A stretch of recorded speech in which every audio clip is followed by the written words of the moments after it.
Hello and welcome everybody to Rewind-A-SmackDown. This is a free edition of Rewind-A-SmackDown. This is, of course, our Friday night show that is usually an exclusive for the Post Wrestling Cafe, which we have, of course, on Patreon and also here at youtube.com/postwrestling. But tonight, we're doing a free edition, and that is because John and I are splitting duties. He will be manning the Post Wrestling Cafe, where I think as soon as this podcast ends, everybody listening to it can find a review of Impact Bound for Glory that he did tonight with John Siino up there on the site. So go and check that out right now. But that's why we've decided to put this one out on the free feed. This is Rewind-A-SmackDown, where we cover both SmackDown and Rampage. And tonight, Battle of the Belt. 4 hours of wrestling, and I certainly couldn't do it by myself. As always, I'm very happy to welcome to the show somebody who I haven't spoken to in quite a while, someone who did a great job over the past month while I was away. Thank you. Welcome back to the show, Kate from Montreal. Hi, good to see you again. Thank you so much for having me on. It's been a while. I was getting used to sort of ranting at everyone for a month there. Very glad to have you back, though. We certainly missed out on we certainly missed out on Kate's takes over the month or so. So hopefully, a thorough discussion of both promotions tonight will get us all caught up on what Kate thinks about everything that's been going on. So I want to give a shout out to everybody watching us live right now at youtube.com/postwrestling, including Stefan Gosign, who is a member of the channel. So if you guys are interested in any of our bonuses, as usual, Rewind-A-SmackDown takes place every single Friday, video.postwrestling.com or postwrestlingcafe.com. Or also, if you prefer Apple Podcasts, you can get our podcast there as well. If you go to the join somehow, I don't even really know how it works. I think you got to scroll through our thing and then hit join. You might even be able to get a free trial. So do check that out right now. But first, before we get to tonight's reviews, there are a lot of news stories happening in the wrestling world right now. And obviously, the biggest one of them all is an incredibly sad one. This one concerns former WWE Tough Enough winner, Sara Lee. This is a name that hasn't really been in the wrestling news for quite some time. But nonetheless, somebody I think we've all come to learn is incredibly well remembered and very beloved. The news was revealed by her mother, Terry, on Thursday, as they took to Facebook to post that it is with heavy hearts that we wanted to share that our Sarah Weston has gone to be with Jesus. We're all in shock and arrangements are not complete. We ask that you respectfully let our family mourn. We all need prayers, especially Corey and her children. Sara Lee has passed away at the age of 30. She was married to Corey Weston, better known to wrestling fans as Wesley Blake, formerly of the WWE. The couple have 3 children. Her cause of death has not yet been publicly revealed at this time. Lee came into pro wrestling through the 6th edition of Tough Enough in 2015, winning the competition by way of fan vote, earning a $250,000 one-year contract by the WWE. Though she made appearances at NXT live events, Lee was later released from her contract a year later in 2016. There is a GoFundMe set up to assist her husband and her children that can be found by searching Sara Lee Memorial Fund. At the time of recording, the fund, I believe, sits at over $90,000 USD, with donations publicly coming from a number of people in the industry. And of course, we send our condolences to the family and friends of Sarah Weston, aka Sara Lee. It's hard to react any way don't know what with you tragedy, can but say. yeah. I do see that there's been a tremendous outpouring of sympathy and support for the family from all sorts of personalities in the wrestling industry, and that's always is a sure sign. And you had the same thing happen when Brody Lee passed, where you this becomes a sad situation, becomes even sadder because it's someone who was so universally liked. And I don't know what you can say, a 30-year-old mother of 3. I mean, that's tragic. I did notice, yeah, that if you look at the GoFundMe, certainly the community has shown a tremendous amount of support, and clearly, the family is going to need that, and all the best wishes to them, to her husband and her kids. Yeah, incredibly tragic. This was somebody who seemed to be active on social media, just even, in the days right before her passing. So this seems incredibly sudden. And, I mean, speaking as a family man myself right now, it's like I cannot imagine. They set a goal for 20,000. They're currently at $93,140 at the time of this recording, but there's no dollar amount obviously that can make up for this. So No, I mean, this is just mitigating damage. yeah, that's correct. So Sara Lee Memorial Fund, check out the GoFundMe if you wish to donate. And again, our thoughts and condolences to the family and friends of Sara Lee. Let's talk a little bit before we get into tonight's review about WWE's announcement of broadcast team changes. Now, this was announced through Variety, where WWE on Thursday announced a number of changes here. So, the two-person commentary desk appears to be back in the WWE. Now, changes to Raw are being led by Corey Graves, who's sticking around on color, but Kevin Patrick will now be moving from the backstage interviewer spot to play-by-play. Byron Saxton moves from color commentary to doing backstage interviews alongside a returning Kathy Kelly, who departed WWE back in 2020. This, of course, means that former lead announcer Jimmy Smith is no longer with the WWE. Smith actually revealed that his dismissal was accidentally hinted to him by Triple H on Monday when he brought up a suggestion for a commentary plot point in the Seth Rollins and Matt Riddle segment that led to Triple H telling him to tell Cole about the plot point on commentary instead, which seemed to indicate to him that there was a good chance he was not going to call the Fight Pit match. And I feel like, Kate, Jimmy Smith came in from the MMA world. I was familiar with his work, but I don't know how familiar the rest of the wrestling world was. And I truly don't think he was all that familiar with wrestling prior to this either. But I will say, coming in, replacing Adnan Burke, which, was not a high bar, admittedly, but still, under a very high pressure situation that is not suitable for most non-wrestling fan broadcasters, I tend to feel like he did a pretty good job acclimating to it. And in fact, I was quite looking forward to him calling this Fight Pit on Sunday, but nonetheless it appears that he's gone. I think that that's something that a lot of people were. I am probably more typical of just pure wrestling fans who don't necessarily follow MMA. Which is that I was introduced to him as someone who came out of the MMA world, but but I didn't really know anything about him. But even knowing that that was his background made it sort of interesting to me to see how he acclimated to the world of WWE. Like you, I thought he did it pretty well. And it's true that coming in to replace Adnan Burke, it's not like the bar was that high. But on the other hand, being another person from outside the world of wrestling coming in after Adnan Burke had sort of very obviously struggled and ultimately failed in that position, I think there was a lot of pressure on him to perform at a higher level. And I think he did that. Yeah, this does seem like a very odd time to let him go, just because I think if there is one match where he could have added an interesting extra dimension, it's this Fight Pit. The Rollins Riddle match that's coming up tomorrow. I suppose, it's a season premiere. They probably, earmarked this date to make all their changes, and maybe coincidentally, it just happened to fall right before, the match that he seemed to be most, which is suitable for. Which I absolutely understand, but the season premiere is completely their thing. They could have had the season premiere next week. There's no season premiere because there's no season. It's 52 weeks a year.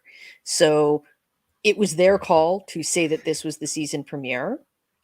Me personally, actually, I would have said that having a season premiere follow a pay-per-view is maybe the way to go, but they didn't ask me. They never do. That said, it's clearly their call. They want to make some changes.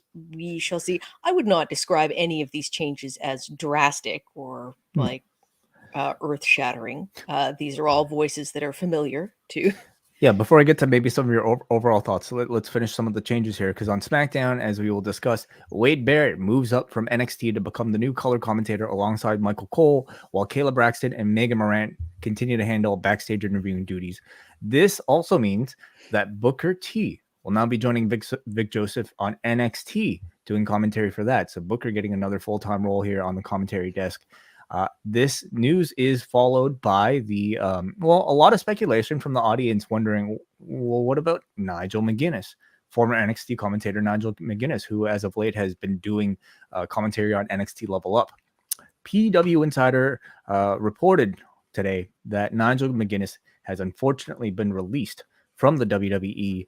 McGuinness had been with the WWE since 2016 and was a former commentator on NXT before being furloughed by the company in 2020. He returned to NXT UK in September of that year and was currently a part of the commentary team for Level Up, formerly 205 Live. Nigel obviously very beloved, and from what I gathered, publicly, a lot of people seem to like his style of commentary, seem to be pretty well regarded while in NXT. But for whatever reason, never got the call up. And when this opportunity arose, didn't seem to, they seem to be, accept the fact that they probably were never going to call him up. I think that the most surprising thing about that is that if you're looking at the sort of new era, which we were formally introduced to tonight, now that Triple H has taken over, if you were to identify someone who really embodied the Triple H standard of programming in terms of commentary, you're looking at Nigel McGuinness and Mauro Ranallo. I think clearly Mauro Ranallo's not coming back, but it did surprise me that Nigel McGuinness was not then promoted to promoted, whether he was not retained. I think that he's very good on commentary. I think that he is able to thread a very neat path between being the over-the-top heel commentator and the sort of like antagonistic but useful heel commentator, which is what I tend to prefer. I'm not sure what the issue is there, but the most surprising thing about this to me is that I would have thought, with Triple H clearly promoting and retaining a lot of the people that he sort of shepherded through NXT, I would have expected Nigel McGuinness to be part of that group. Me as well. At the very least, moving up back to NXT while Barrett was taking this, moving up to SmackDown, perhaps. I feel maybe, we never will really know the exact reason why, but clearly somebody in there didn't necessarily think his voice or style of commentary was suitable for whether it be Fox or, and if you're not going to be on Fox or Raw, what is the point of putting somebody on NXT?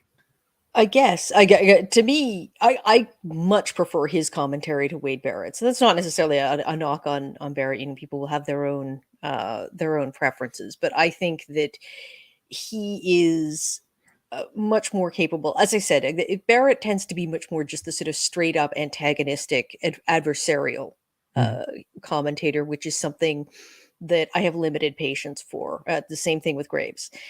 I think that McGuinness is a little more nuanced than that. And again, a lot to offer, but my tastes are not the same as other people's, evidently not the same as Paul Levesque's. And we will get your thoughts on Wade Barrett's commentary debut on SmackDown a bit later today. First, let's move on here and let's talk about Saraya. Saraya, according to Dave Meltzer of the Wrestling Observer newsletter, has been officially cleared by AEW's doctor, Dr. Michael Sampson. Now, this past Wednesday's Dynamite, of course, saw her get physically involved in an angle with Britt Baker after Baker teased in character that she heard that she was not cleared. Saraya last wrestled in December of 2017 before announcing her in-ring retirement due to neck injuries in April of 2018. Your thoughts on this clearance? Please, sorry, go ahead. This clearance is like it's sort of the shockmaster of reveals. Like, it just sort of fell all over itself coming out. I think that the second that Britt Baker went on TV and said that Saraya wasn't cleared, we all knew she was. But okay, why wouldn't I don't really know why you wouldn't save that for sort of more of a TV moment. But it's one of those things where you're just going to sort of believe the opposite because it seems likely, because it's pro wrestling. I think that then having this leaked out to the media is almost even worse. Like, it's just sort of allowing people to find out in a very soft, non-dramatic way that apparently she's cleared, but now, but like, why wouldn't you make a bigger deal of that? Yeah, I I mean, hope John and she is. I. I would like to know that she is healthy enough to make a return to the ring, 'cause I know that's what she really wants. I I don't think that this has come out in a particularly effective way, and AEW is a company that needs to be doing things more effectively than they have been. John and I kind of debated this on Wednesday's review about, you know, how clear the Mhm, messaging was. John I believe is sort of under the impression that it was relatively made clear that, you know, the moment she got physical, okay, this was supposed to announce the fact to the world that she was publicly cleared. But I certainly felt like it could have been a lot more intentional. Maybe they were kind of dangling it to drag out that mystery, and Dave kind of, you know, got the jump a bit earlier. Um, mhm. but I think this coming Wednesday they have to certainly make a bigger deal out of announcing it. Some of the Yeah. online reaction to at least this, you know, very short line really from Dave in the Observer this week, talking about her being cleared specifically by the AEW doctor Michael Sampson. I think definitely, like, you know, created some concerns among the audience. Not to question Dr. Michael Sampson's, you know, sort of like credibility at all, but I think the public is like, certainly, you know, they want to know that she has at least maybe a couple opinions, or at least, you know, it's more than just the person with a bit of vested interest being an employee of AEW doing the clearing. So I wonder if we're going to get any more you know, clarity on that publicly, either from Saraya or Tony Khan himself. You have any thoughts? I imagine that eventually we will get some from her, just in the form, like, I imagine she'll do interviews and talk about it. I don't immediately. I agree that there is something a little iffy about having the sole opinion she gets being that of the doctor from AEW, but I don't think that there's there's no history of him being too loose with his clearances, at least none that I'm aware of. I think that she herself had hinted that she had gotten at least some medical advice that she might be able to return to the ring. She did that through social media earlier this year, like well before she signed to AEW. I think before she left WWE.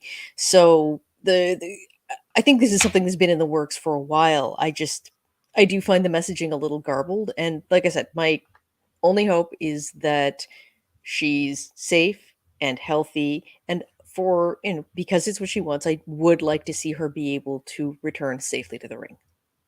Our last story before we get to tonight's reviews: Jon Moxley has signed a 5-year extension with AEW. This was just announced tonight via a press release from Tony Khan and AEW that says that Jon Moxley has signed an extension that'll take him through 2027 with the company. It also expands his responsibilities to now include mentoring and coaching talent. The most interesting thing about the statement appears to be a line that says, moving forward, Moxley will work exclusively for AEW and its international partners, including New Japan Pro Wrestling, where he is a two-time IWGP US Heavyweight Champion. Exclusively for AEW and its partners being sort of the key word here. Of course, Moxley appeared on Rampage tonight. He's also set to wrestle tomorrow night in Atlantic Mhm. City for GCW in a title defense of the GCW Heavyweight or World Championship against Nick Gage. So what does this mean for his relationship with promotions like GCW moving forward? I'll be interested to see.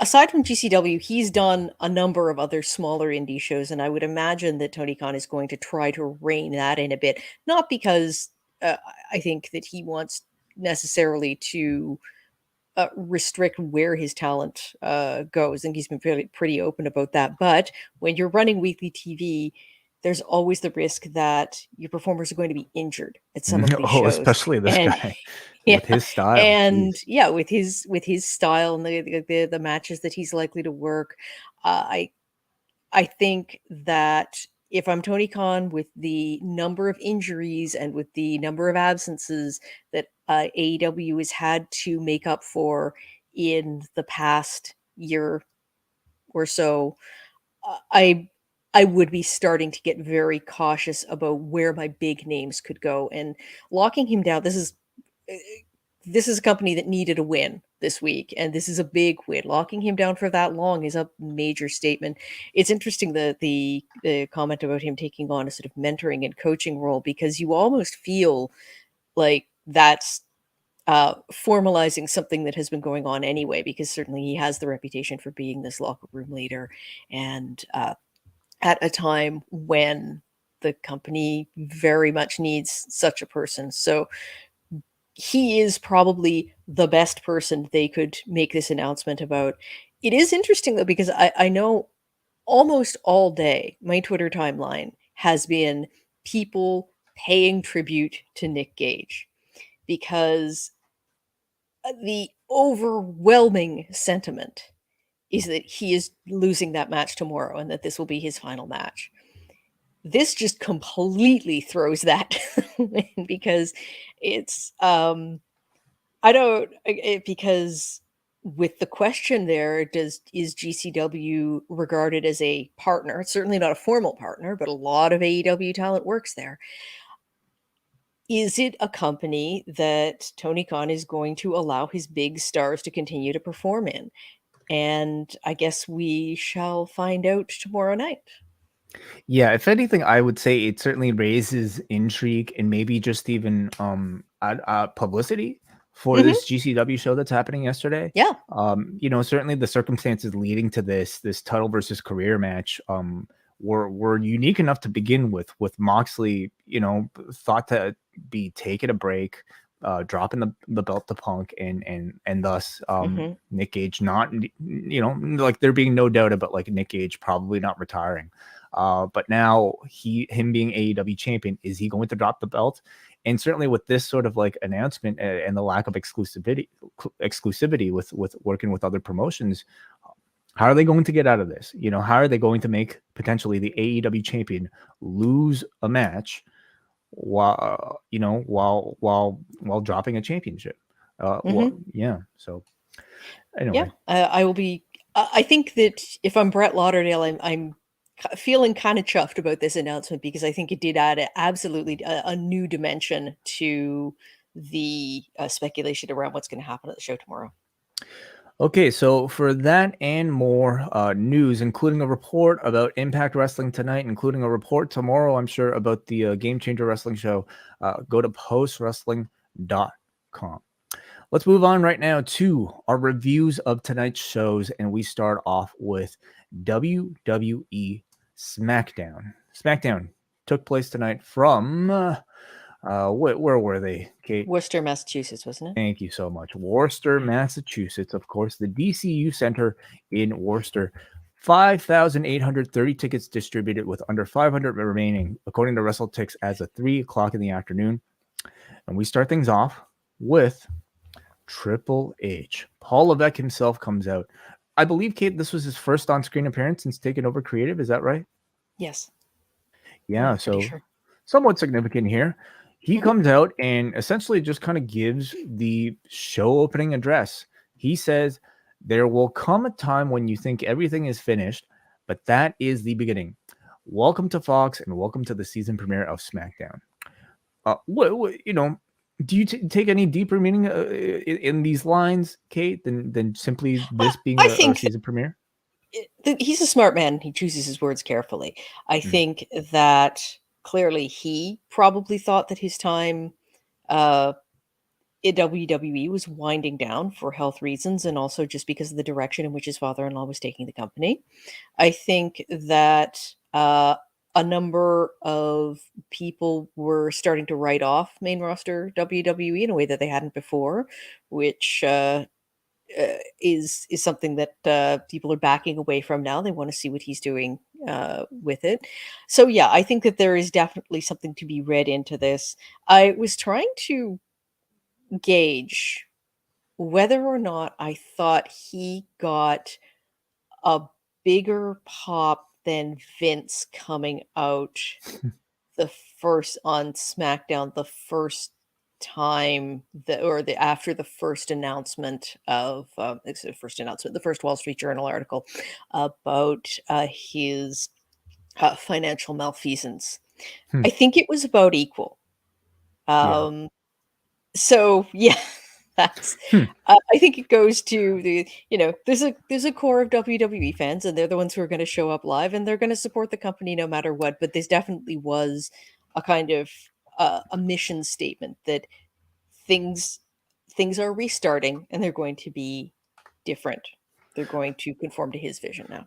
Well, in both of those cases, certainly the Vince thing was a much bigger story in the mainstream. However, like at least on that night, I suppose like I still personally question how aware much of the audience that was in attendance were of at least like the details of the story and what exactly they were cheering for. Maybe they were, and they were just so blinded by the man's sort of like aura that they continued to cheer him anyway. Certainly, Triple H has that. I think, though, to probably a lesser degree than like Vince. But I guess my question for you, Kate, is like they've never officially acknowledged, or have they actually? Because like he was in charge of like press conferences. I was gonna say, have they ever officially acknowledged Paul Levesque's new role as sort of like the head, for all intents and purposes of creative in No, the but WWE? because they really haven't acknowledged a functional role there in the same way. I mean, you had Vince McMahon, but who was presented as Mr. McMahon, the character, the CEO of WWE and Titan Entertainment. It was never presented as just something that he did as a job, even though clearly that's what it was. So Triple H, I think, has uh, there is a large segment of the fan base that understands that he has a role that he has a role there and that he is serving in a professional capacity, but they're also welcoming him in terms of the character, like I said, the NXT Triple H, who I think a lot of people are for various reasons very attached to, and that was what we got tonight. So perhaps, in like sort of this ongoing, anytime there's like something big to announce, maybe certainly for all the season premieres, maybe we will continue to see this sort of Triple H opening address, Mhm. much like he did for NXT. Yeah. Uh, so we have Michael Cole up next, welcoming Wade Barrett to the commentary team. Your thoughts overall on Wade Barrett's performance tonight, Kate?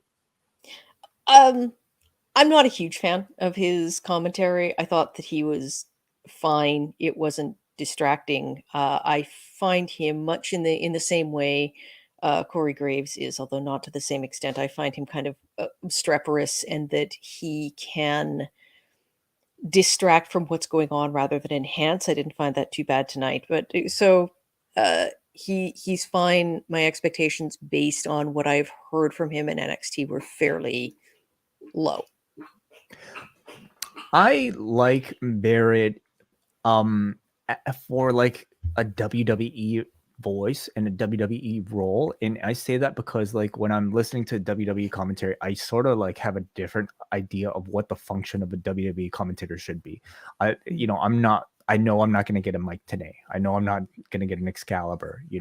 I feel like WWE color commentary roles are there for people to play a role, to send a message from the company, and to maybe sound good, and I think like Barrett does a good job of filling those roles. He's never wowed me in any way, but I would say like he's suitable, and he's Mhm. very capable of maybe filling the role that they're looking for. So I think he'll do a decent job. Mhm. Obviously the Pat McAfee question is still there, and from the sounds of things, it sounds like Pat McAfee will still be dipping back and forth whenever he's available. But we'll see how long Barrett's tenure is. Well, Because I think that when you're announcing all of these changes too, like this is all being tested. I think this is something that they probably have. McAfee will not be back before the new year, as I understand. So they're going to test this out for however long it is, a few months until then, see how it goes, and then when he comes back, they have the opportunity to adjust if necessary. we kick the show off with a face-to-face between Crown Jewel's two headliners, Roman Reigns and Logan Paul. Logan Paul comes out by himself, outnumbered against the Bloodline's 6, but despite all of this crowd in Washington still chants Logan sucks. Roman cuts off these chants, essentially trying to save Logan Paul by saying The they did ultimate heel move. yeah, they did the same thing to me years ago, and now I'm the greatest of all time. Roman says there's a lot they could teach Paul. Paul Heyman then tells Logan Paul that he is this generation's version of Mr. T and Cyndi Lauper, a celebrity they bring in just to get more eyes on the product. He says they considered several pseudo-celebrities to put into his role, including Jordan Peterson, because he can pontificate on the proliferation of the pessimistic pussification of the pugil. Those words are exactly said on broadcast TV here on Fox. He then brings up Ben Shapiro and Andrew Tate as other candidates. He says none of them would have had the balls to face Roman Reigns. Did not expect any of those names to be brought up in my wrestling TV tonight, Kate. No, they know their audience, and these are very much people who I think are. I imagine that people in executive positions in WWE have a certain amount of admiration for these gentlemen. And so, yeah, why not? They expect that there's a good portion of their audience who will know who they are and who follow them regularly. And I think they're probably right about that. Yeah. I mean, I always wonder about sort of like the genesis of like, any sort of celebrity call out. And this being Paul Heyman, I would have to imagine a lot of it maybe came from him. And what is the intent here? Are they expecting a response either from the audience that might listen to those people? Are they expecting a retweet similar in the way that a Cardi B might have retweeted, something, involving wrestling? But it's, I would say, maybe kind of unlike the WWE to like at least like go maybe so direct into something so clearly political as like. Well, and I guess what surprised me more than anything was that these are people who appeal to a much older demographic that I think WWE is trying to court. Yeah. And so it surprised me only in that sense. But I just genuinely think that it's knowing their audience. They know that there probably is a big chunk of their audience that follows these people and listens to them every day. And I almost think it's sort of a way of nudging people as, midterms are approaching in the United States towards paying attention to a little political content that they support. So then the segment continues, and Logan asks if the real tribal chief is Roman Reigns or if it's Jey Uso. This somehow really offends Jey, and they do a whole verbal exchange off mic where Jey is yelling at Logan Paul. Roman then stares Jey down as he's mad at him, as Sami tries to defuse. Sami then defends his enemy, Jey Uso here, saying that Jey did nothing wrong. Sami then says that they are the ones, and Logan is the biggest number two of all. Just a big number two under the tribal chief's shoe. So Logan is trying to sow some dissent here between Jey Uso and Roman Reigns. I was a little bit confused about why like Jey would suddenly be brought up here. Did I miss like a key line? Like why did he specifically ask why Jey Uso is the real tribal chief?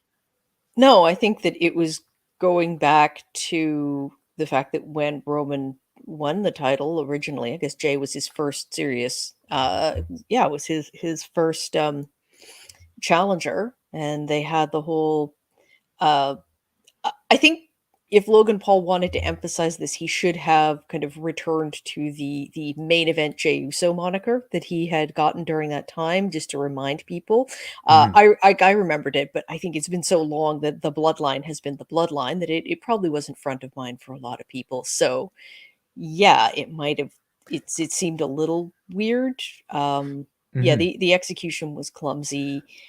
I'm a big fan of the whole Sami and the Bloodline story. I thought this whole opening segment was probably the weakest one they've done in this whole saga. I thought it was clunky and it didn't really connect, and the sort of poop jokes were below the standard that I've come to expect from the people involved. So yeah, I thought that it's interesting teasing this dissent now between Roman and Jey, or is it Roman and Sami, or is it, I don't, it's kind of all over the place. Yeah. We'll see where it goes. I think the story's strong enough. I'm willing to let it play out, but was not impressed with this at all. I'm in agreement. Like that whole thing didn't really connect for me because like Jey has been nothing but subservient to Roman for like the better part of like what, a year and a half now at this point. So for Logan suddenly, I think longer than that. Yeah. So for I Logan, think it's probably close to 2 years. it felt really out of nowhere for Logan Paul to try to use Jay as some sort of like, I don't know, pawn in his scheme to suggest that he might be It kind usurping. of made it seem like Logan Paul hadn't watched WWE in a couple of years. Perhaps, yeah. Okay, well, but I'm with you. if Like, you don't care, I don't know why I should. Even like Heyman bringing up all those right-wing pundits, I really don't know how much of it connected with the audience live, at least. So I would say overall, one of the weaker Bloodline segments here. Ricochet is taking on Solo Sikoa in our first match. The match starts and Solo is quick to slow Ricochet's pace down here. Let me just bring this up here on the screen. Ricochet starts fighting back. He's going for a shooting star press, which Cole somehow thought was a 450. And it's caught in a standing position by Sikoa right into the spinning Solo for the win. Any thoughts on the match, Kate? Good little sprint. I think that the presentation they've done of Solo Sikoa has been damn near flawless. I think that they've introduced him very well. I think they presented him very well. Ricochet is a very good competitor to put in against someone when you're trying to get that person over as being very powerful, because he sells like crazy and he will make it look like he's just been killed. It's interesting, Ricochet's position right now, because he is essentially still serving as a jobber, which is what was happening before Triple H took over. His matches, though, are a little longer. He is getting a bit more of a chance to show all of the spectacular things that he can do, or at least more of them. So that probably makes it easier to heat him up if and when they decide to kind of pull the trigger on him. But he is still, and he is very much in the I am here to lose to guys positions. Yeah, at this point, I honestly don't know if pulling any sort of trigger is even like an option. He's just so far down the card right now. There might have been a bit of a spark, like when Hunter took over and we saw him a little bit more. He started to speak a bit more, but week after week, he's just kind of continued in this role as, job guy essentially. For your debuting new acts. And I found it in this match, the crowd not even really with Ricochet, because it's hard to buy into him as any sort of significant baby face with any momentum. No, and the Bloodline are the coolest shit in the show. So it's really not, and one thing, Ricochet, the moveset is great, but he's not cool. He's never been cool. And he was pretty cool, like before he got on the main roster, in my opinion. Like, okay. He's cool with you just let him wrestle and don't ask him to do anything else. The character has like, even if you sort of ignore the struggles he's had on the mic and with promos, the presentation of the character has never been anything but I can do some really spectacular moves.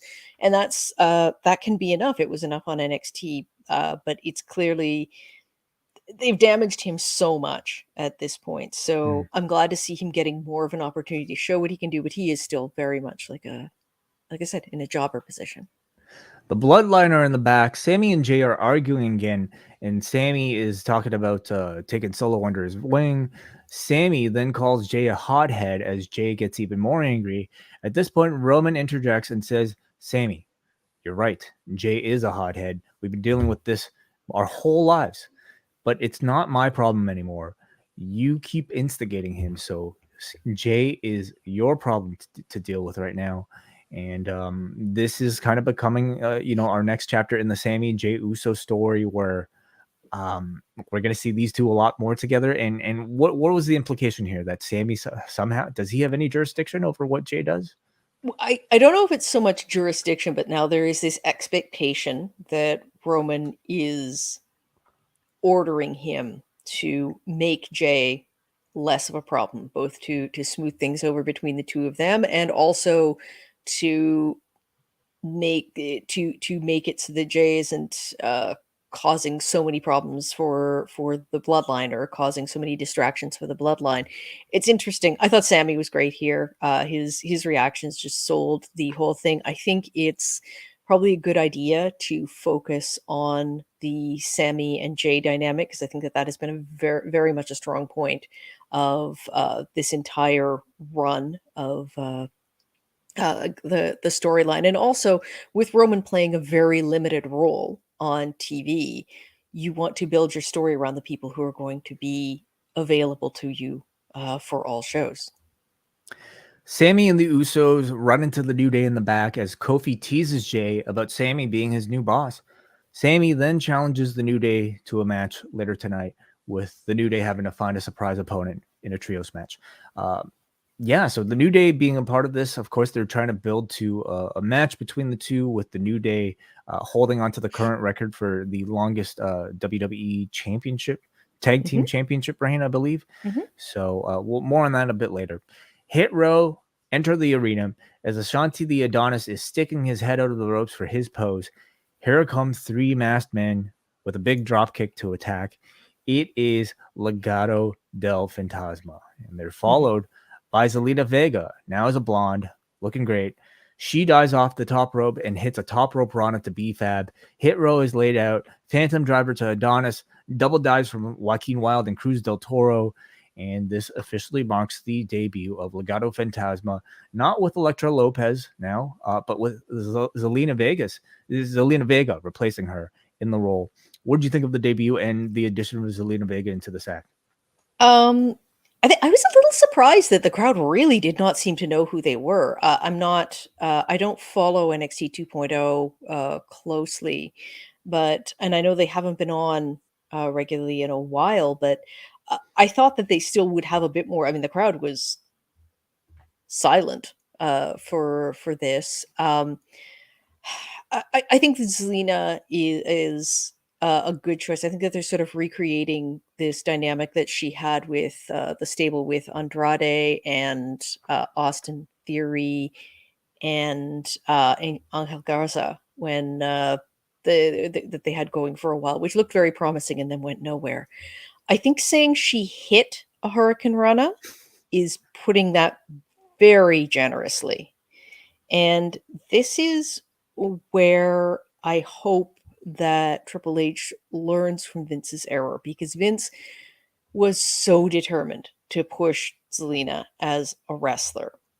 And there is a big difference between someone who can wrestle a match and someone who can do cool looking one-off moves. Zelina can do cool looking one-off moves, at least most of the time. This one did not connect. This was not a good look for her to come back to the ring. I hope that they keep her as a manager, because she's a very good talker. She's got great presence. And like I said, in terms of just being there to kind of screw with people and hit moves occasionally, I think she absolutely has a role to play. I really hope, though, that this was not a sign that she is going to be getting more involved in ring, because that has not connected for me at all. And the Rana attempt was really a reminder of why I think she's better positioned as a manager. I mean, if anything, I would say that was sort of like the one move in her arsenal that she's been able to pull, like, to a pretty high level of success. Today, she had to do it on BFAB, and maybe that accounted for some of the awkwardness in a lack of a dive and more of a I'm going to carefully place my legs around your head off the corner to do this move. It looked like she didn't know. I think they were also both in heels, so there's a difficulty level. But again, you don't have to, if you were going to set this up, you didn't have to set it up this way. So I think she looked awkward getting into position for the move. She looked a little unsure doing the jump, and BFAB did not look like she was prepared to catch her and execute the move. So it was basically like BFAB kind of caught her and put her on the ground and turned a somersault. And that was like, that was a lot. That was a lot of that was the sort of big moment of physicality in this confrontation. So, I'm of the opinion, especially because it's Hunter, who, of course ran with her and Andrade as, pretty top level act in NXT, that I think we're probably going to see Zelina really shine in a more of a managerial role here. I think, Elektra Lopez, maybe some people might be disappointed that she's not coming up. I'm sure she is, but she is a developmental product, and I think she, staying down in NXT is probably a good place for her to really develop, maybe come up as a singles on her own. But having Zelina, who has been really so wrongfully utilized, I should say. I don't necessarily want to say underutilized, but wrongfully utilized as a singles wrestler. And underutilized is the opposite of what she's been. But yeah, you're right. Yeah. not used for the wrong things. But her as a lead manager of a stable, as a mouthpiece for a stable, I think improves Mhm. her stock greatly, and I think automatically Definitely. gives Legado del Fantasma this sort of like, known a personality to attach Mhm. themselves to. And just look at them. I think they look like $1,000,000 Oh yeah, already. they So, they they always had they always had a great look, and they're very like they're always very entertaining in ring. So I'm looking forward to see what they and do so here. a feud with Hit Row seems to suggest a continuation of what the two were already doing in NXT. So I wonder how Yeah, much they'll play off of that, a storyline, or if they'll just kind of like well, treat it but as like, they're missing like why did that feud work really well in NXT? You're missing kind of a big part there. right. Well, some adjustment, some Hmm. Yeah. careful editing of the of the that the footage, I'm most sure. talented wrestler isn't there anymore, Yeah, but we'll yeah. just sort of and that which Speaking throws the numbers off, so it looks a little weird. Speaking of clever editing, we get our latest and possibly last White Rabbit video heading into Extreme Rules tomorrow. And this really was about as, maybe the least interesting White Rabbit video that we've had so far. It wasn't much, but sort of 8-bit video game animation of a rabbit burrowing into an X. The rabbit hole then explodes into a screen that reads, "Tomorrow night, 10-8-2-2," before the phrase "feed your head" is spelled out in various languages. There was a QR code that I didn't Mhm. really catch. I only saw it online, but there It was a QR code at yeah, some it point went to tonight. a video of, pigs with just "Let me in, let me in, let me in," Yeah, repeating over and over again. I did watch the video. It was at www.com/10-8-2-2, which of course is the date for Extreme Rules. And this one, not really much mystery to it. Just a voice repeating "Let me in," unless I can go on the internet maybe and find out a 10-minute discussion about what this video means. But Nope, um, the nope, only nope, no discussion, nope, wasn't happening. People found the video, like, okay, before all week, I have been looking forward to being able to talk to you about what the very last, the go home edition of the White Rabbit build was gonna be. It's like, "Oh, it's gonna be so fun. What are we gonna get to talk about, like, art history or pop culture or mythology or things like." No, no, no, just a video, no deeper meaning, just and a super obvious, video linked in that QR code, like, clearly referencing stuff that we've all seen from Bray Wyatt, like, "Oh, come on. yeah, Really?"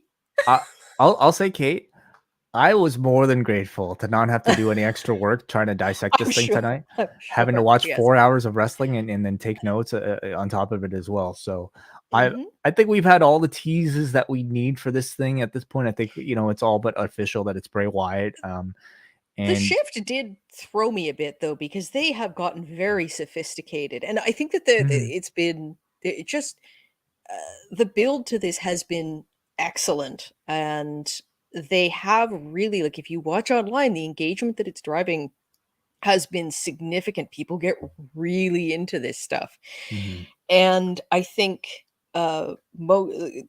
one thing that's important to note is that this is stuff that's going to appeal to younger viewers.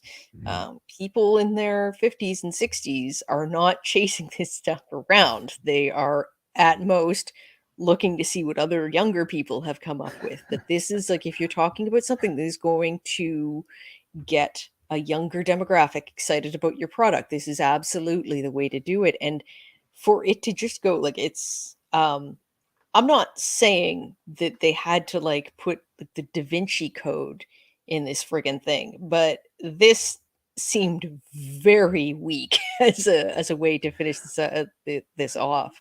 And I was surprised. I was wondering like from what I've been able to tell, this seems like it's been pretty successful. So to go back to this much, much, much more standard presentation and to strip away all the sort of gamification aspect of it, Yeah, Well, I was confused by the choice.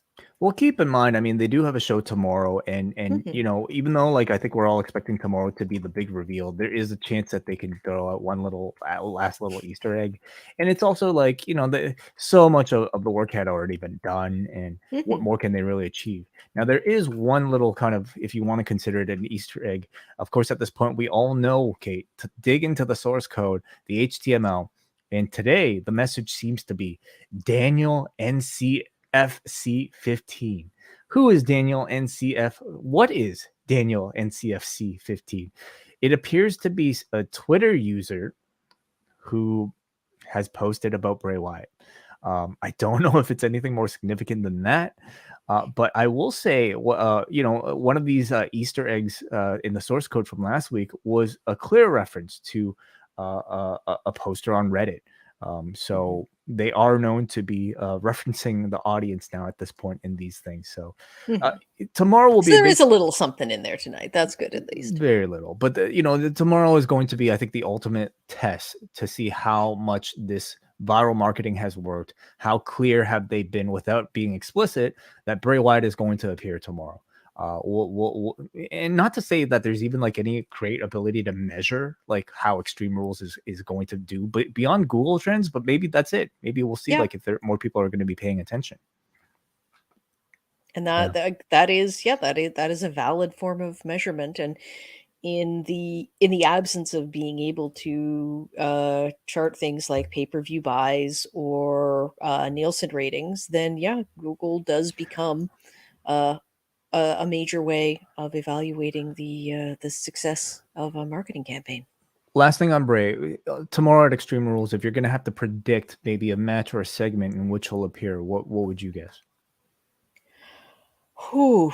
Um, I almost think that he is going to come in separate uh from any particular match. I think that implicating him, you could have him come in. I think there'll be a tease with the between him and Alexa, but there's no program there.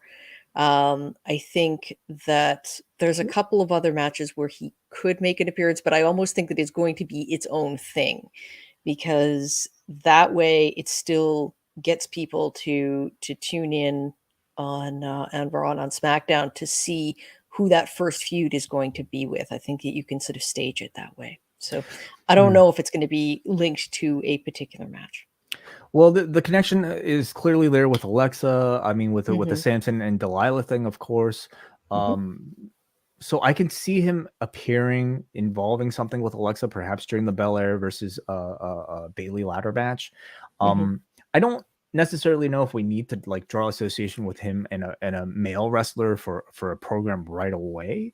Perhaps, like we'll see. We'll see. Like if this is I more of look a the original sort of Firefly Funhouse run was strongest like when he wasn't really tied to a particular program, and certainly before he got into the title, like he'd make his appearances and there was long build, and then he went through a whole series just appearances where he came out and killed a legend and disappeared again, and that was actually that was pretty effective, and maybe they want to do something like that again. The the question with Bray Wyatt is always going to, and this is the proving ground, because I think there's been a huge tendency, possibly right, to say that all of the good parts of what he was doing were his and the bad parts were Vince and his ideas and his booking. This is, you know, this is the ultimate proving ground because Vince isn't there anymore. So the ability not just to create a compelling setup, but to pay that off in terms of character and story is absolutely on the line here. And this is the only chance he's going to get to do this.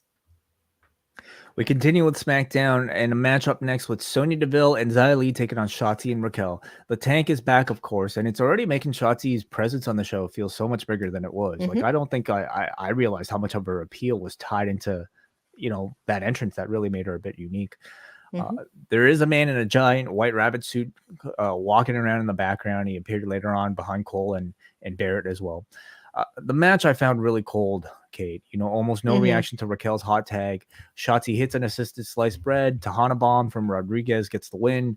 Really, just seemingly just a way to give Shotzi and Raquel that tag team a bit of spotlight. But no promo time, no real story heading into this. Just a quick match. Well, and no reason why Raquel is suddenly with Shotzi rather than Aaliyah. Like, I is believe this like, Aaliyah is did injured. Aaliyah get taken by aliens or something? Like, I believe she is injured, or at least like it's been inferred that she's dealing with some sort of injury. Maybe so, but they can say that. That's fine. That's actually a story that, Shotzi knew that Raquel's partner was injured, and so she respects her and has stepped up to kind of fill in while Yeah, that's there that's was happening. something where she came out to Raquel's rescue, I believe, and that Yeah, was, I think, but about even as then much it as she wasn't got. explained. Like, it was just sort of, "Oh, here's random." Mhm. I Yeah, think, the funny thing here is that Shotzi, like, the crowd wasn't terrifically into this match at all. If they were into anyone, it was Shotzi, which is, interesting because to this point, Raquel has very much been the project, and the way that she kinda caught fire in NXT, that they've attempted to sort of engineer that, and for a couple of matches, it did kinda look like it was working when she was with Aaliyah doing the hot tag instead of multiple Tahana bombs. I think that has fizzled, and I'm not seeing much, like you said, without the use of promos or the backstage segments or whatever. It's not like she's not there yet, and they're not presenting her in a way that's going to get her there. yeah. I thought like coming out of the Aaliyah thing, like I would expect maybe much more of an evolution in character from her, whether it be as just a more aggressive baby face or turning her heel. I don't know if Mhm. like Aaliyah being out suddenly like nixed that thing, but they're trying to run with her as this pretty like I don't know put together tag team with Shotzi, and she's just seemingly reverted back to being smiley baby Mhm. face. So Yeah, and they yeah. don't seem like a sort of there's some like I think with she and Aaliyah, they did have sort of just even in the way that they presented themselves, they had a certain amount of personal chemistry. She and Shotzi just like the look is very random. The type of characters they are, the pairing seems very random. It's not clicking for me. Up next, we get Drew McIntyre attacking Karrion Kross during Kross's entrance. This is McIntyre getting some revenge for previous weeks. Drew brings the leather strap and he straps himself to Kross, fighting off security while he's tied to him. Kross then fights back, whips Drew along the back several times very hard, laying him out before their match tomorrow. Just a bit of a preview for tomorrow's match, and a very important night for Kross and Scarlett tomorrow. Their Mhm. first high profile match.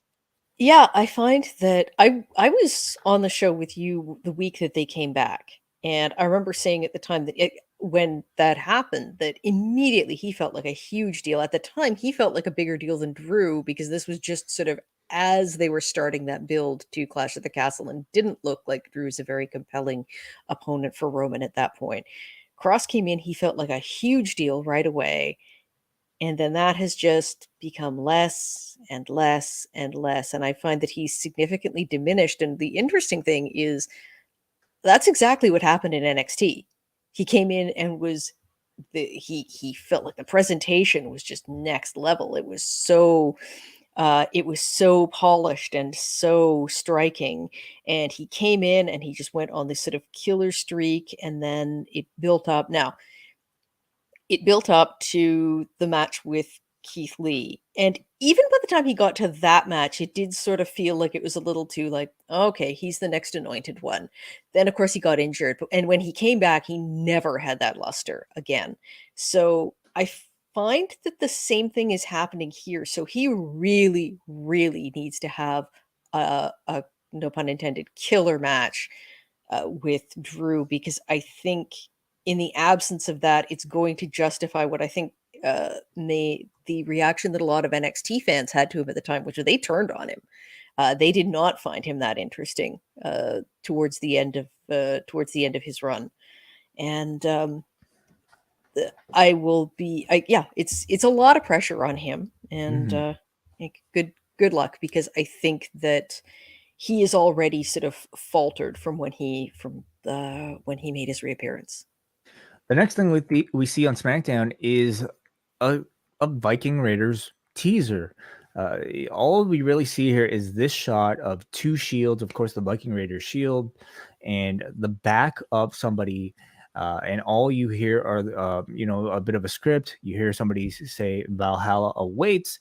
It is the back of what appears to be a female Viking. And this seems to all but confirm the return of Sarah Logan to the WWE. I've been very critical of the Viking Raiders, like non in ring content throughout their entire WWE tenure. And unlike almost 90% of that stuff, I thought this actually looked and sounded really cool. I agree. I thought that the visual presentation was very striking. It's it's a sort of character or gimmick where less is more. You don't want them talking a lot, because as soon as you start talking, it starts to sound very, very silly.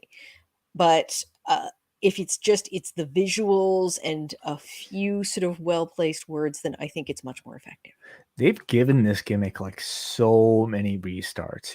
Somebody back there must really love Vikings in order to like try so many attempts at trying to like push them.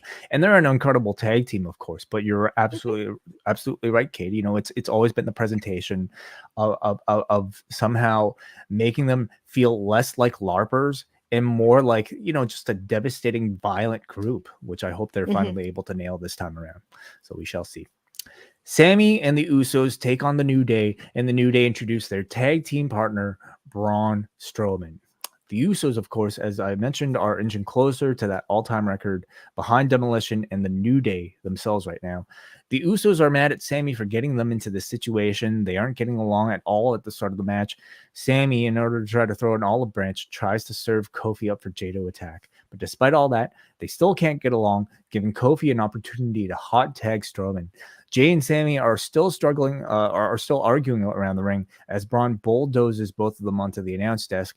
New Day hit their backbreaker double stomp combo as the New Day pin Jimmy Uso, likely setting up that title challenge and their chance to defend their all-time longest reigning record. What do you think of the match, Kate? I thought it was fine. It was it's almost, these are teams who have been kind of undone by the fact they've had so many very good matches. It's like, oh yeah, it was good. Big surprise. Wow. This one though was all about the story that was going on in the background. Like if what happened in the ring really was of very little consequence.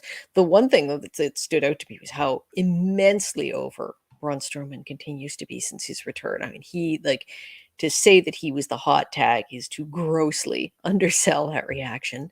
So clearly they are onto something. They've presented him well. It's interesting because they've shown him as being a bit more of a very serious character since he's come back. Pairing him with the New Day invites you to see that kind of jokey side of him. They didn't play it up by any means, but it's just the New Day are such sort of fun-loving characters that even putting Braun with them kind of it's a slight shift in presentation. I got the sense that tonight was like more of a one night only thing because like the New Day needed that big pop of having the like default giant to like surprise and the heels.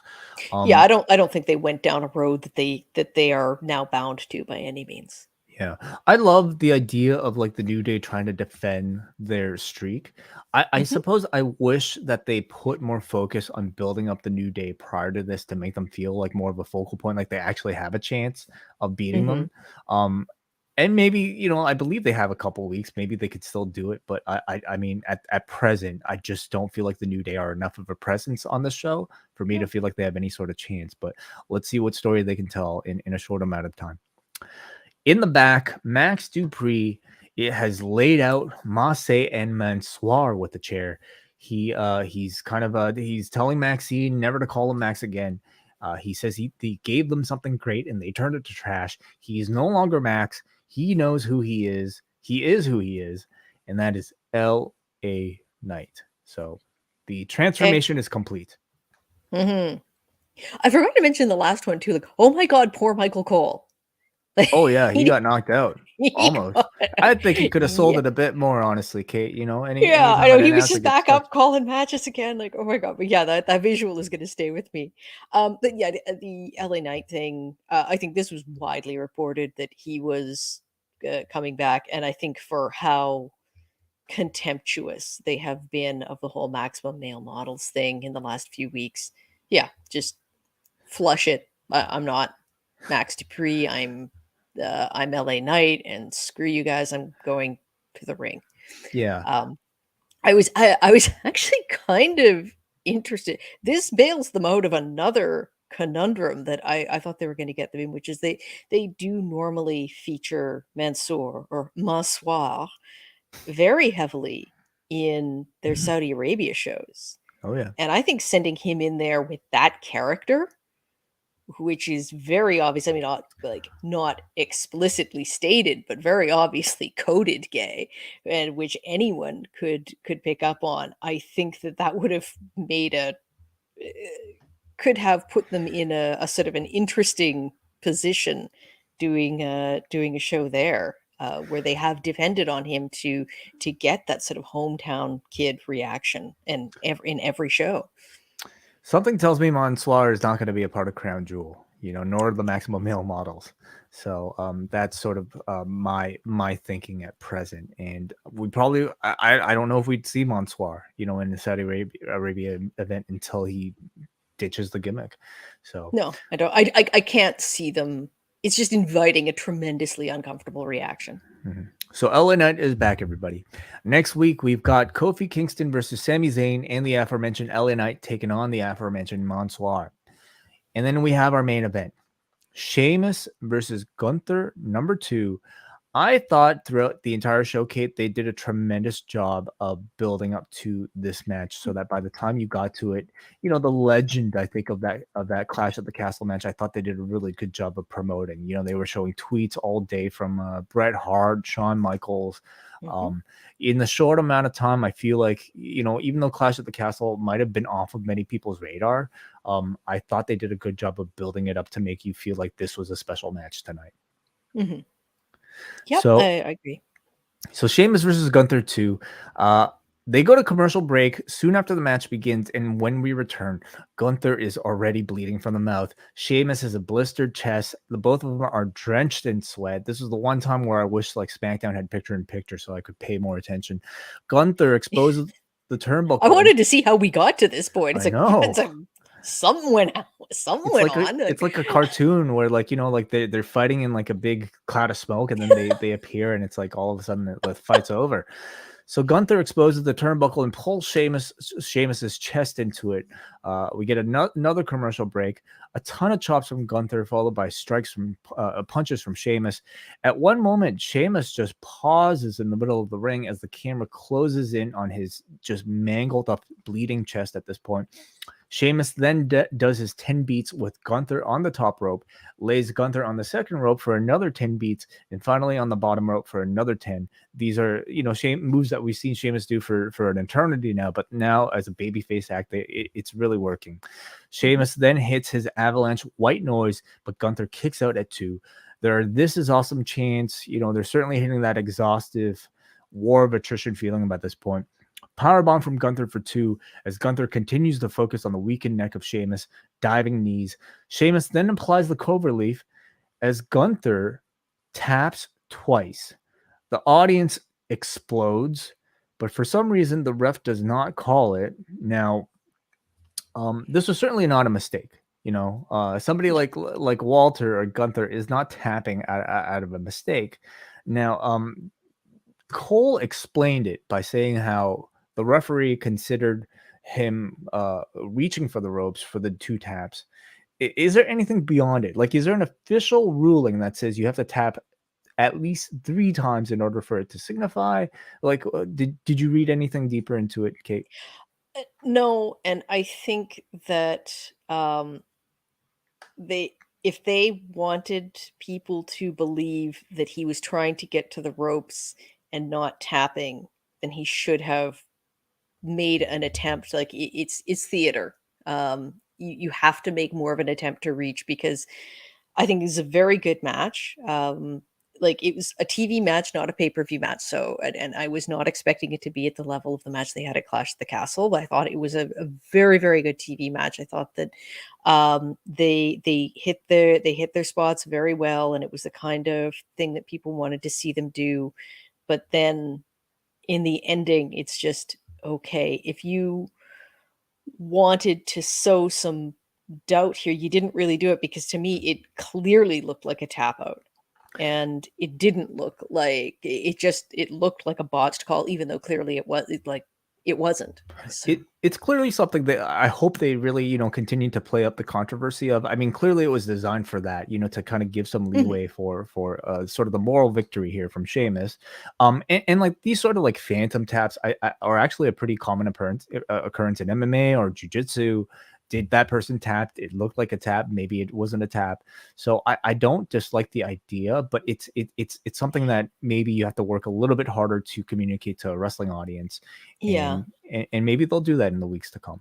Mhm. Let, I get the feeling that it might be there to set up a third match. Mhm. Even though Gunther has won the first two, I think this one creates enough of a gray area that you could go to a third match. Certainly, absolutely. So we continue the match here. Imperium and the Brawling Brutes come out. They start brawling. The crowd is just incredibly hot for all of Sheamus's offense right now. Sheamus sets up for the bro kick, but Gunther is given a shillelagh and decks Sheamus with it, giving Gunther the win. And your thoughts overall? I mean, we kind of know a bit of your thoughts, but anything further to say about the whole match itself, Kate? I think again it was a very good match. I think maybe if I was going to be critical, I'd say that it lacked a certain amount of creativity. That, as I said, they hit all of their big spots, but it's you were saying these are a lot of these moves are things that we've seen Sheamus do lots and lots of times before. Same with Gunther. We've seen him do the chops. We've seen him do like the moves that he was doing. So maybe would have liked to have seen something a little more creative, especially because they were coming off this phenomenal match. But See, I'm not trying to say that it was bad by any means. I very much enjoyed it, and I think that both of them are on a really good run right now. I hope that they find something in particular for Sheamus to do that helps them capitalize on this wave of sort of babyface momentum that he's riding right now. See, I'm not too upset if like we didn't see anything unique from these two, because I felt very much like this was their attempt at redoing, Mm, the Cardiff match for an audience that might not have watched the pay-per-view in the afternoon. And for that reason, I feel like they did a hell of a job. It was not, you can't compete with the atmosphere of a stadium, but no. I felt like, at least reaching some semblance of that feeling so that you come out of this with a renewed respect for Sheamus, and, an understanding of why we should be celebrating him right now and Mhm, why we should be fearing Gunther as a legitimate champion. I thought they absolutely achieved that. Now, I say legitimate, of course, like I think it was also unique in that, like, this man who supposedly feels that the ring should be sacred cheated to win. We saw Gunther mhm, cheat to win. We also mhm, saw him do a bit of a phantom tap. So they were certainly like, putting enough in there to protect Sheamus as a babyface. Like, certainly he's the project here, but I also feel like Gunther comes out of this as like very legitimate, but also, I think appropriately dastardly as a mhm. heel as Well, well. hypocritical. Yeah. Because as you said, he is betraying this idea that what happens there is sacred. I think when I'm saying like I wish they had been a little more creative is yeah, I think that they were coming off a match that was so good. To me, it needed to not just be a recreation of what they did. It needed something a little more to differentiate it, to show a progression, particularly if, as we are just saying, they're teasing a possible third match. So, Mhm. but yeah, that's not that's not to say that I had a lot of criticisms of the match. I thought it was very, very good, and I think that both of these guys are doing very well right now. We're halfway through, Kate, because Woohoo. we still have 2 hours of wrestling content to go through. So let's kind of forego maybe some of the general thoughts, and we'll save that for you guys. If you guys choose to call in, just look in the description right now if you want the phone calls. We'll be taking calls as soon as we're done our AEW review here. Let's move over on to Rampage. Live tonight from Washington, D.C., 2,200 tickets distributed with about 1,000 remaining, according to WrestleTix, as of 4 o'clock in the afternoon today. And we start things off on Rampage with the Blackpool Combat Club taking on La Facción Ingobernables. Roosh comes in, and he's immediately calling for Mox to come in with him. Of course, the man who beat him on Wednesday. Moxley is wrestling tomorrow night in Atlantic City, of course. During commercial, Private Party deliver a bunch of huge dives to the floor. The Firm is sitting ringside. Claudio then comes in. He sets up a big swing on Isaiah Cassidy while carrying Mark Quinn on his shoulders in a fireman's carry. One of the most impressive big swings I think we've seen from Claudio. Everybody comes in with their big shots. Yuta then applies Mark Quinn in a submission, which looks like a short arm scissors, but Regal is there to clarify on commentary that it's actually a bicep slicer, and Mark Quinn submits. They're trying to get a new finish over here for Yuta, so the crowd, I would say, didn't really react so much to the finish, but this is kind of the educational process that you need to go through to get a new finisher over. What do you think of the match, Kate? I thought it was a very good match. This is unfortunately one where the shadow of the ugliness of this week was looming very large over it.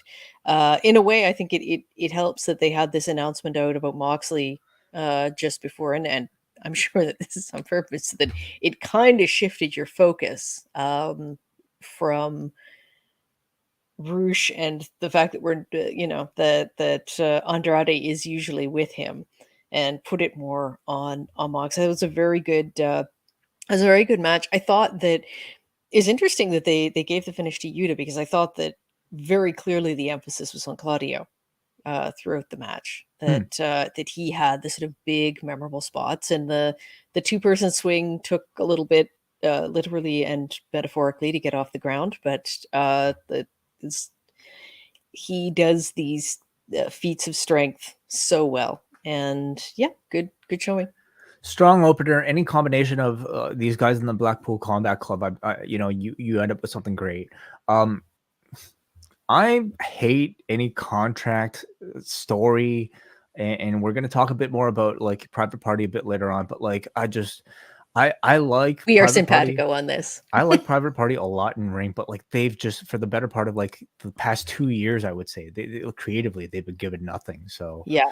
yeah. And it's funny because I feel like the last couple of matches they've had, they have been given more to do that's allowed them to emphasize their considerable in-ring talent, and that this this contract weirdness, it does seem to be precipitating a babyface turn for them, which is where I think they're more effective.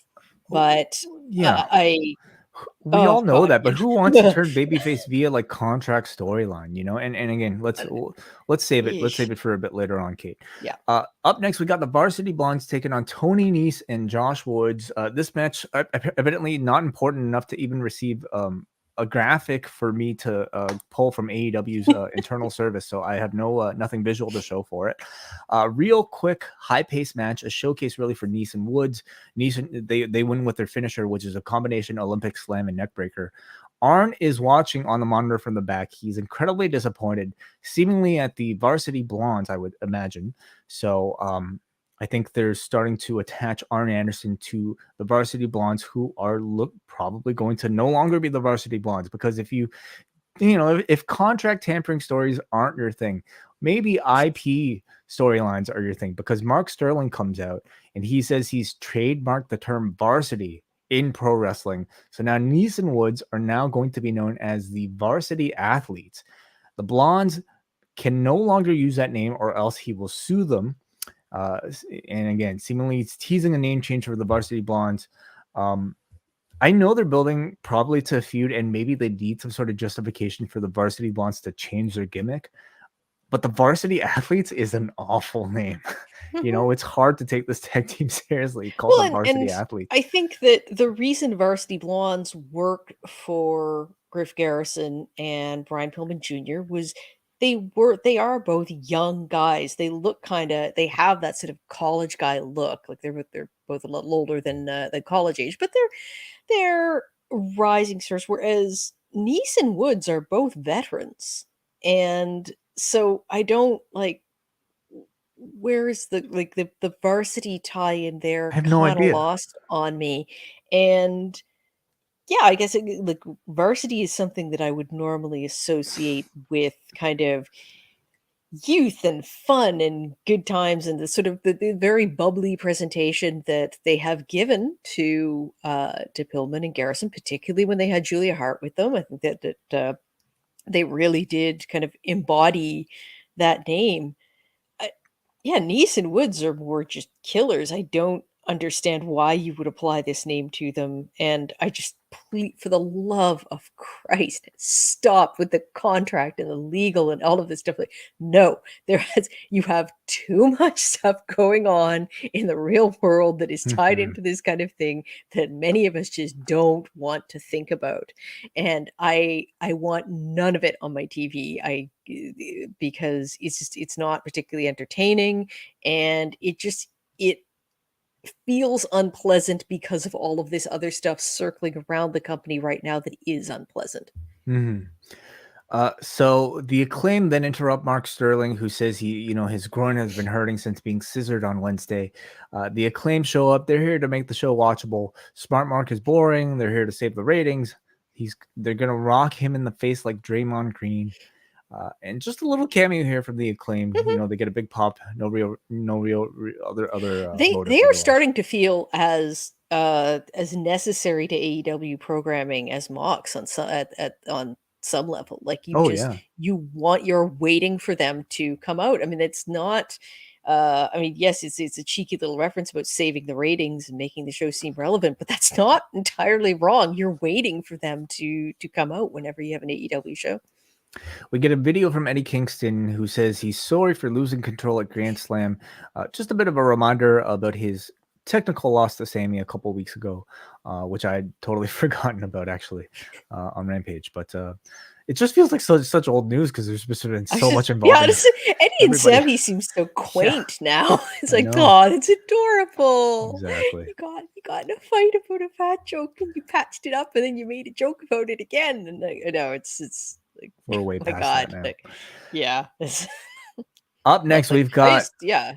Sorry, go ahead. Sky Blue. It's a long show, Kate. We've got Sky Blue and Madison Rain taking on Ty Mello and Anna JAS. This match, Anna J tapped Sky Blue with the Queen Slayer. I'm sorry, I don't have much of a recap for it. It was a very active, fast-paced match. I thought all four of them worked pretty hard, and I thought all four looked pretty decent. What do you think, Kate? I did not think that it embodied the hype that they gave it, which is that somehow Sky Blue and Madison Rain were the wrestlers against Ty and Anna, who were the sports entertainers. Because I thought that they all wrestled pretty well, and Ty Mello is probably is probably the best wrestler among the four of them. Uh, I was very happy for Ty to get a match. That is her fourth TV match this year, the only one that has not been a mixed tag match. Yeah. She has had a couple of pay-per-view appearances. One was the match where Ruby Soho was injured on the pre-show. The only other, she had a solo match against Jade Cargill in June, and that is, yeah, literally her. Like, that's been her year. She has been downgraded essentially to a valet, and that's a real shame. So I was exceptionally happy to see her get some time in the ring. It was a good in-ring match, but I mean, I'm going to say this for a lot of the Rampage matches. I mean, the heat was kind of non-existent because Mhm. there was no real feud, no real Yep. story except for like a little backstage scene. And you're kind of left wondering, well, what exactly is this building to? Why am I Mhm. paying attention to this? Um, I mean, really With just a this match in showcase. particular. Yeah, like was it just an excuse to give somebody ring time who hasn't had it in quite some time? Maybe, and maybe that's what kind of Rampage, is for. And but it's got a reputation for being a filler show. Yeah. And I think it's kind of like matches without much This build. didn't help that. Yeah. Uh, All right. Up next, we are about to head to the main event. So, of course, we talked to Mark Henry, who is with the Death Triangle as well as the Dark Order. They say some words about Brody Lee. Pac says, all respect to Brody Lee, but they are the best trios in the universe. Penta is back in his Joker getup as well. Little preview of what's to come on Dynamite with Swerve speaking ahead of the Billy Gunn match. He's not trying to have a banger, and he doesn't care about catchphrases. He says, time catches us all, including Daddy Time, and he is the clock. So good promo from Swerve. yeah. On Wednesday, we've got in Toronto, Jungle Boy Jack Perry, advertised as Jungle Boy Jack Perry, by the way. So no longer just Jungle Boy. He's taking on Luchasaurus. That's the big match to potentially culminate that feud. Swerve versus Billy Gunn. Storm and Shida, returning Hikaru Shida, taking on Britt Baker and Jamie Hayter. Chris Jericho versus Danielson, and also later announced Pac versus Orange Cassidy. Spoiler alert, everybody. Pac versus Orange Cassidy for the AEW All-Atlantic Championship. Pac, speaking of which, is doing double duty tonight because he in back-to-back matches. So in the main event here, we've got Death Triangle versus the Dark Order. Silver comes in with this awesome hot tag. He's getting, the biggest near fall of the match with a brainbuster on Pac. Crowd is chanting Brody, Brody. They hit a pendulum bomb to Phoenix for a 2 count. We get a big run from Silver and Reynolds that ends with 10 delivering a Brody Lee style discus lariat that gets another big near fall at 2. The crowd is chanting, this is awesome. But out comes Jose with an envelope, potentially another legal document here. Roosh then hands Pac the bell hammer without Penta and Phoenix noticing.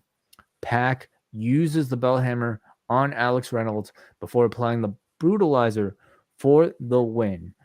So again, carrying on the way that Pac beat Orange Cassidy by cheating, and now seemingly giving us a bit more clarity about how it works within the Death Triangle, where the Lucha Brothers are not aware that Pac is cheating. So I guess they don't watch. They were there is a very clear division about who the heel was. That there is a heel within the team, and there are 2 non-heels. Like, you don't know yet if they're fully baby faces, but they're not implicated in his antics. I have to say that in the middle of this match, they had John Silver and Pac get in the ring together, and until that moment, I had not realized how much I want to see that match.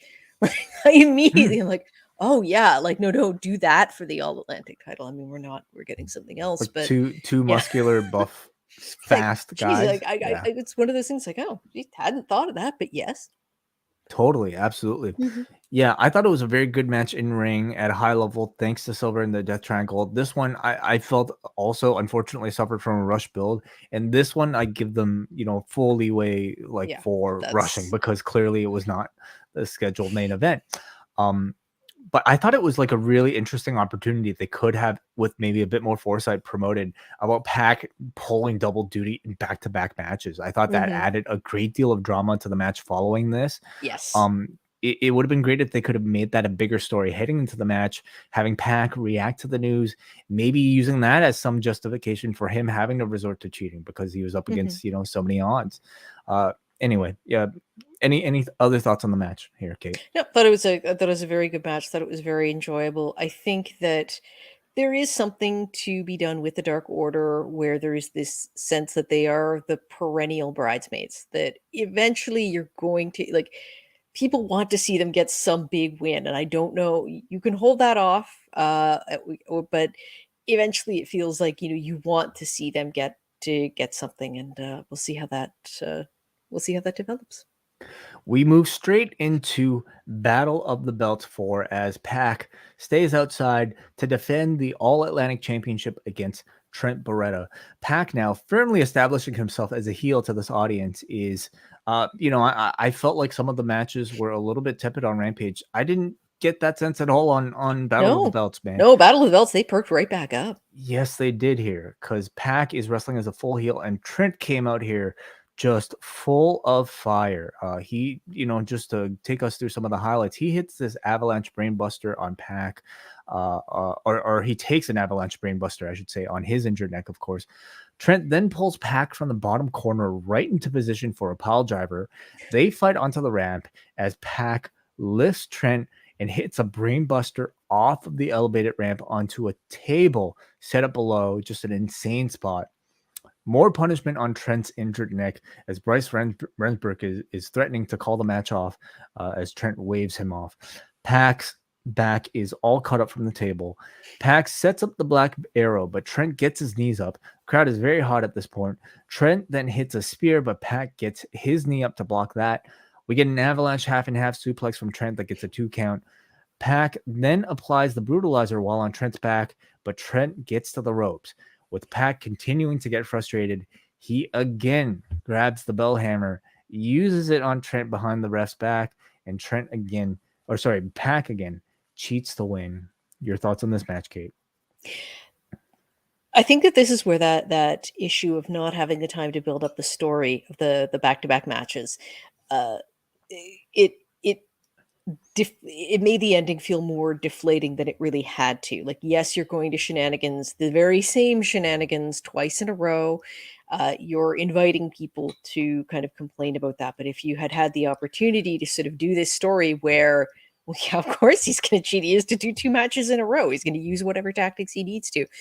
I think that if they could have done that story at least a little bit, then it might have made it more effective. But my God, I thought this match was phenomenal. This is my favorite match all night. And I thought that their chemistry was unreal. And yeah, just seeing how, as you said, the reactions during Rampage were a little cold, as to be expected from the type of matches that were booked.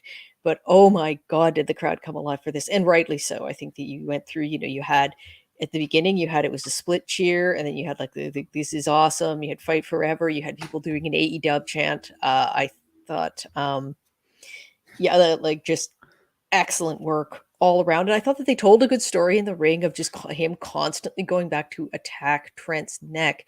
And I actually thought that on its own would have been sufficient to get to the ending where he won clean or relatively clean. I don't think that I don't necessarily think they needed to go to the shenanigans. I think they wanted to set the theme, yeah. obviously, and to really kind of cement the Pac heel turn via Bellhammer, like Yeah. him getting frustrated, of course.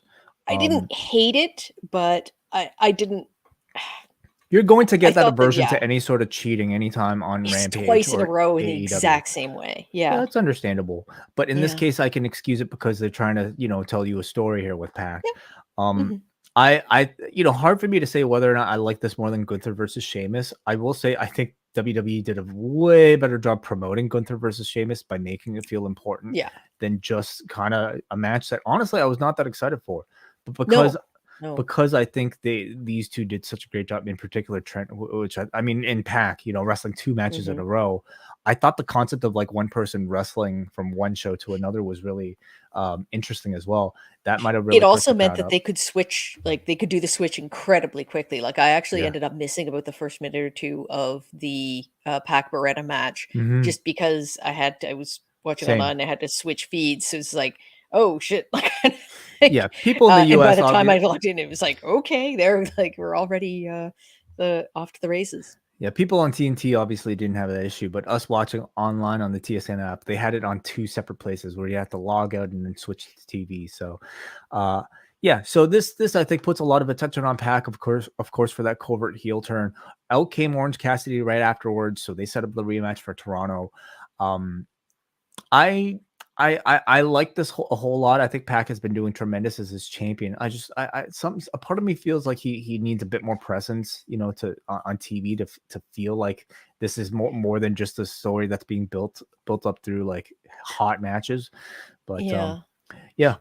I think also, this feels like they might move the title onto Orange Cassidy, but I hope they don't, because I think that Pac's done a very, like, he was doing a very cool thing going around and defending this belt at different promotions, which at least made it feel like it should have a purpose. And I think that with him, the way that he is working with that belt is going to be better than just having it on Orange Cassidy, who's pretty much exclusively an AEW television performer. I don't see so much a total change myself, Mm, just maybe more confirmation somehow that Packard will be wrestling as a heel, yeah, but we'll see on I hope Sunday. you're right. I mean, all Atlantic. I mean, Canada is bordering the Atlantic at least, so it would be a great place for them Bordering everything, yeah. to do a title change. You're right. We do kind of border everything. All right. Jericho is with 2.0. They're in the back. They tell Daniel Garcia that it's time to come back to their family. 2.0 is their dad. Jericho is like his brother. Jericho tells Schiavone that what he does is not cheating. It's a guideline on how to become a world champion. He tells Danielson that he's going to appear as the Lionheart in his match next week on Dynamite. A little video package here from Claudio talking about wanting a rematch for the ROH title. So he is trying to get the winner of Bryan versus Jericho. So we potentially get a rematch against Jericho or a match against a stablemate in the Blackpool Combat Club. Any predictions right now for who comes out of that one, Kate?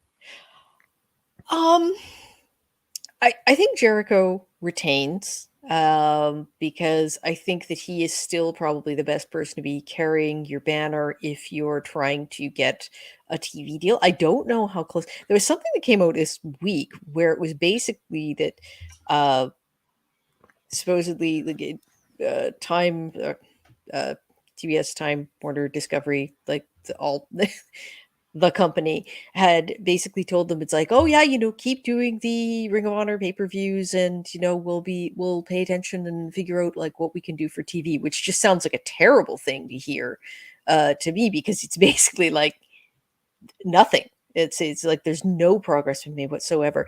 But if you do feel that you're getting close to a Ring of Honor TV deal, I do think that Jericho is more the ratings draw. He's going to be as well loved as Bryan Danielson is. I think that Jericho is still the bigger star. So I suspect it will stay on him. I am. I do want to see Danielson get a big win soon, though. Mm-hmm. I really do. Up next, we've got for the TBS Championship, Jade Cargill taking on Willow Nightingale. Crowd, I felt pretty hot for this one right off the bat here. Hmm. And I think a clear indicator of, Jade's presence and also Willow in particular with the relatively small amount of airtime that she's been given here. So early on, Willow delivers a low tope right into the baddies. Jade then delivers a wheelbarrow slam to Willow right on the steel steps to take us to commercial break. As we come back, we get some miscommunication between the two of them right before a tilt-a-whirl exchange. Willow then goes again for the tilt-a-whirl, but Jade counters with the power slam, following up with Jade for the win, taking her to 39-0. Your thoughts on the match, Kate? I thought it was very good. I thought that they had good chemistry. I thought that it was an interesting story that you were telling, because normally Jade is the powerhouse and she's able to just run straight through whoever she's up against. Willow is a bigger girl. She doesn't have that clear power advantage, and they used that to tell the story. I thought it was a good showing for Willow. I don't know that, I mean, they already had sort of presented her like from uh, a position of weakness, because she was already talking about how she was 0-2 against Jade. So having her go 0-3 in short order, that it's like, okay. They did point out on commentary that this is a lot longer than she lasted in their last singles match. But I thought very good showing for her. But the thing that confused me, I guess, with like just to talk briefly about the post match, was they were in Nyla Rose's hometown. What they had already Interesting. teased this match.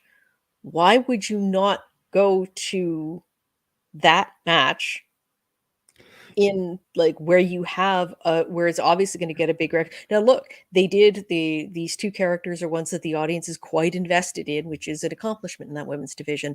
But yeah, it struck me as weird, like that you almost seemed to set up Jade versus Nyla, and then you kind of whipped the rug out from under that to go with Willow versus Jade in Nyla's hometown, only to do a post-match angle with Nyla.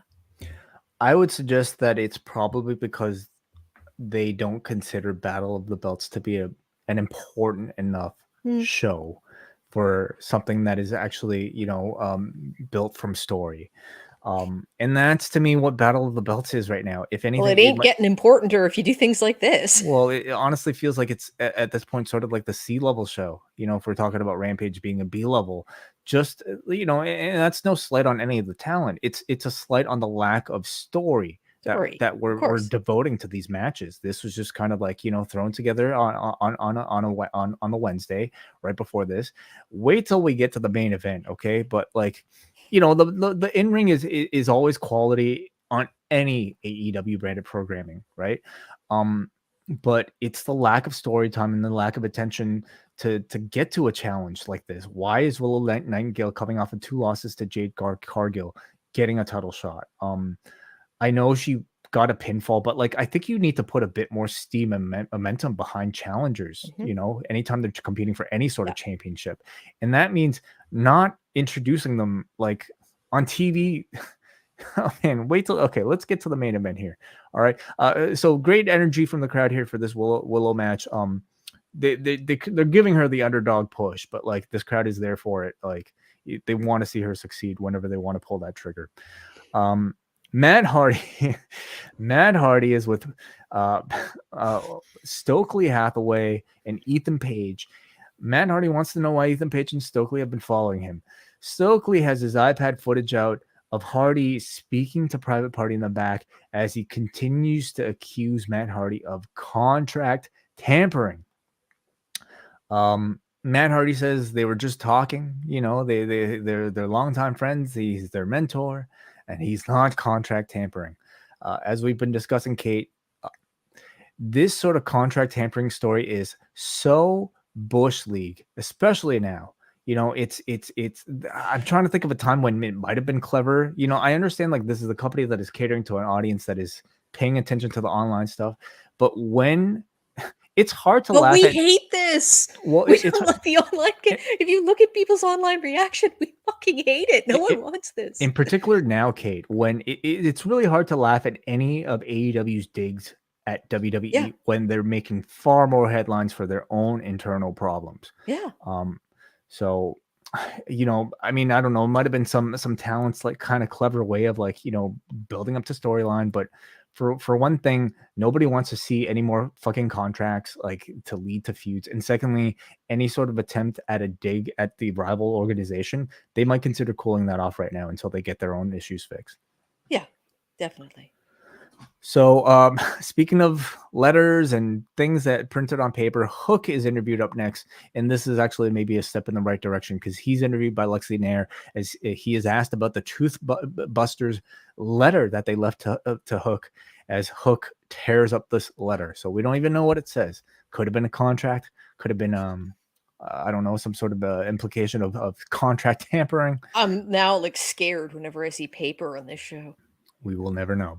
Sheeta and Storm cut a bit of a promo ahead of their match next week on Dynamite. Sheeta is back. She cuts a fiery promo on Britt Baker. And then we get our main event here. 4 hours of wrestling. It all culminates with this. For the Ring of Honor Tag Team titles, we've got FTR defending them against the Gates of Agony. Now, I love FTR, of course. And I'm quite liking the Gates of Agony with this, the embassy as part of like Prince Nana's stable.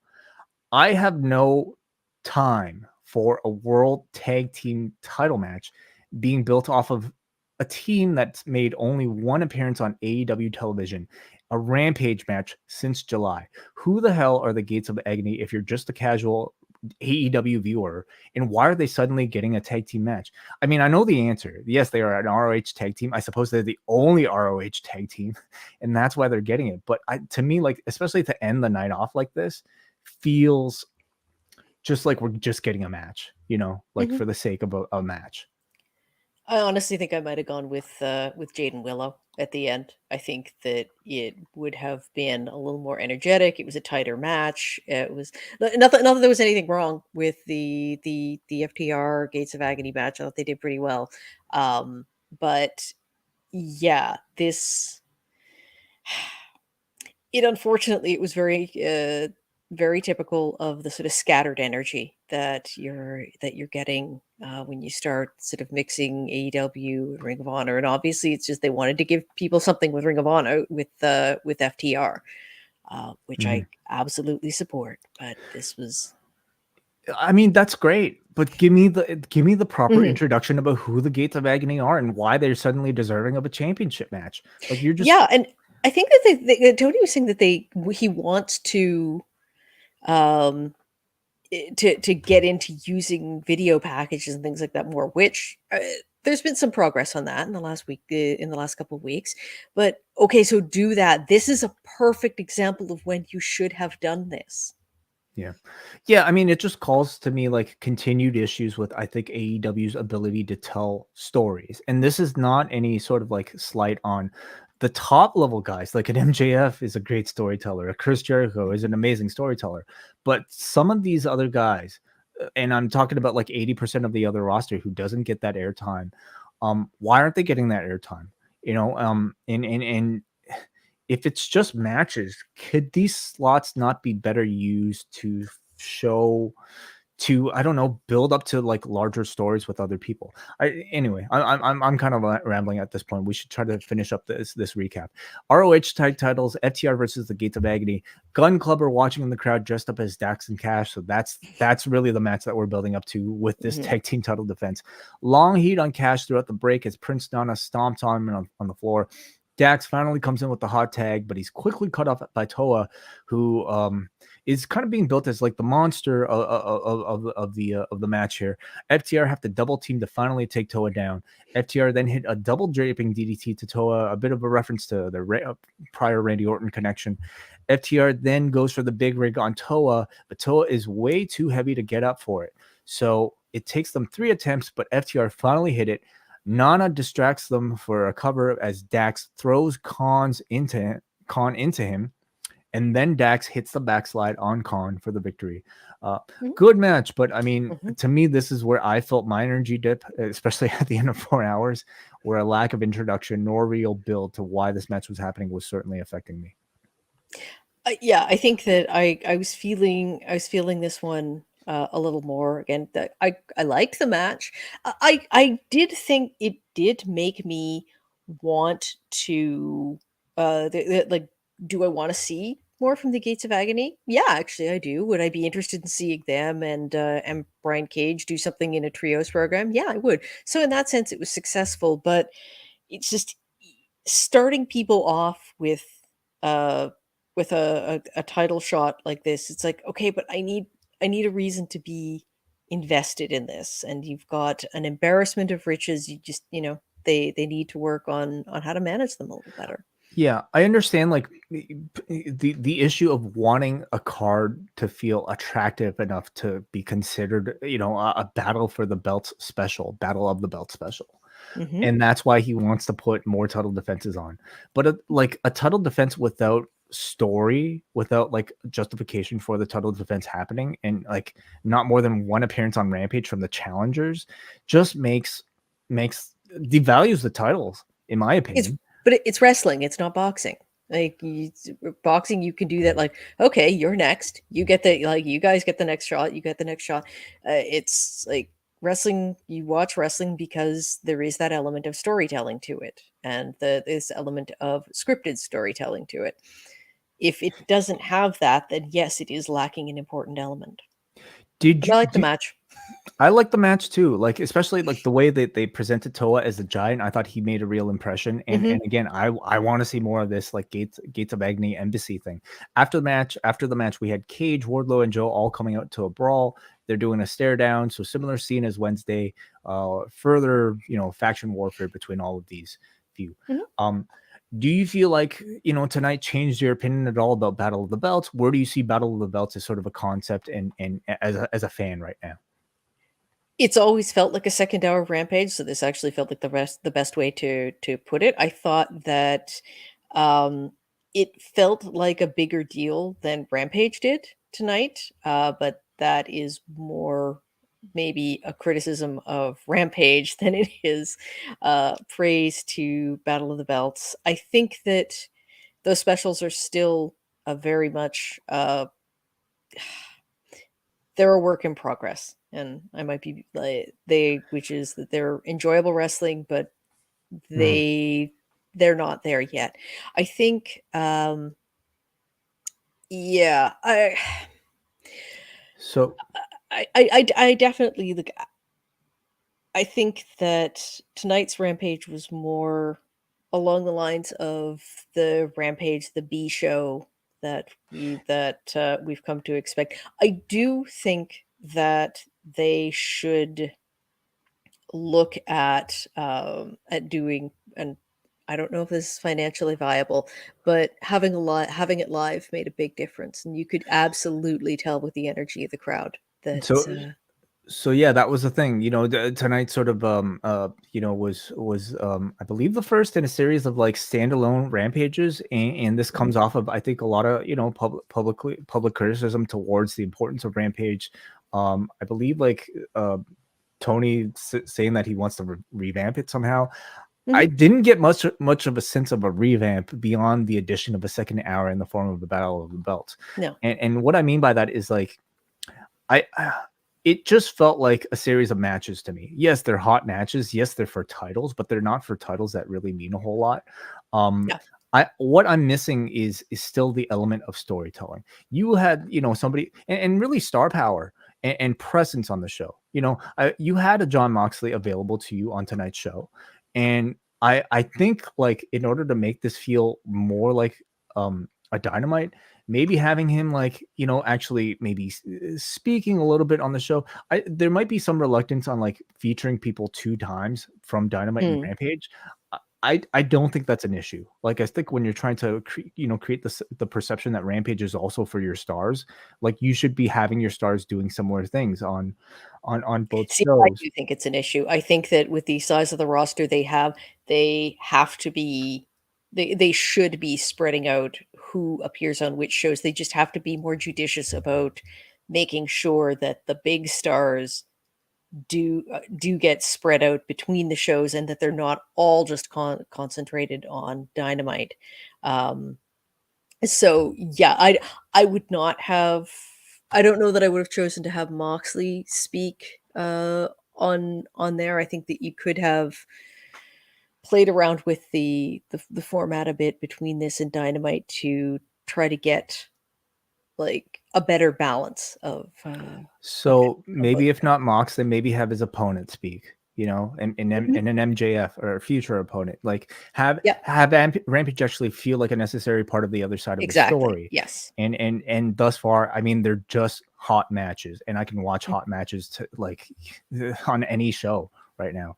So those are some of our thoughts on tonight's wrestling. We've gone on for a long time, but we want to hear from you guys. And because we're available for free, everybody, that means anybody can call in right now to speak to us. And all you have to do is go to the show description right now, find the call in link. We are operating through StreamYard, so just log in through StreamYard and we will get a chance to talk to you. Let's start off here with Brian.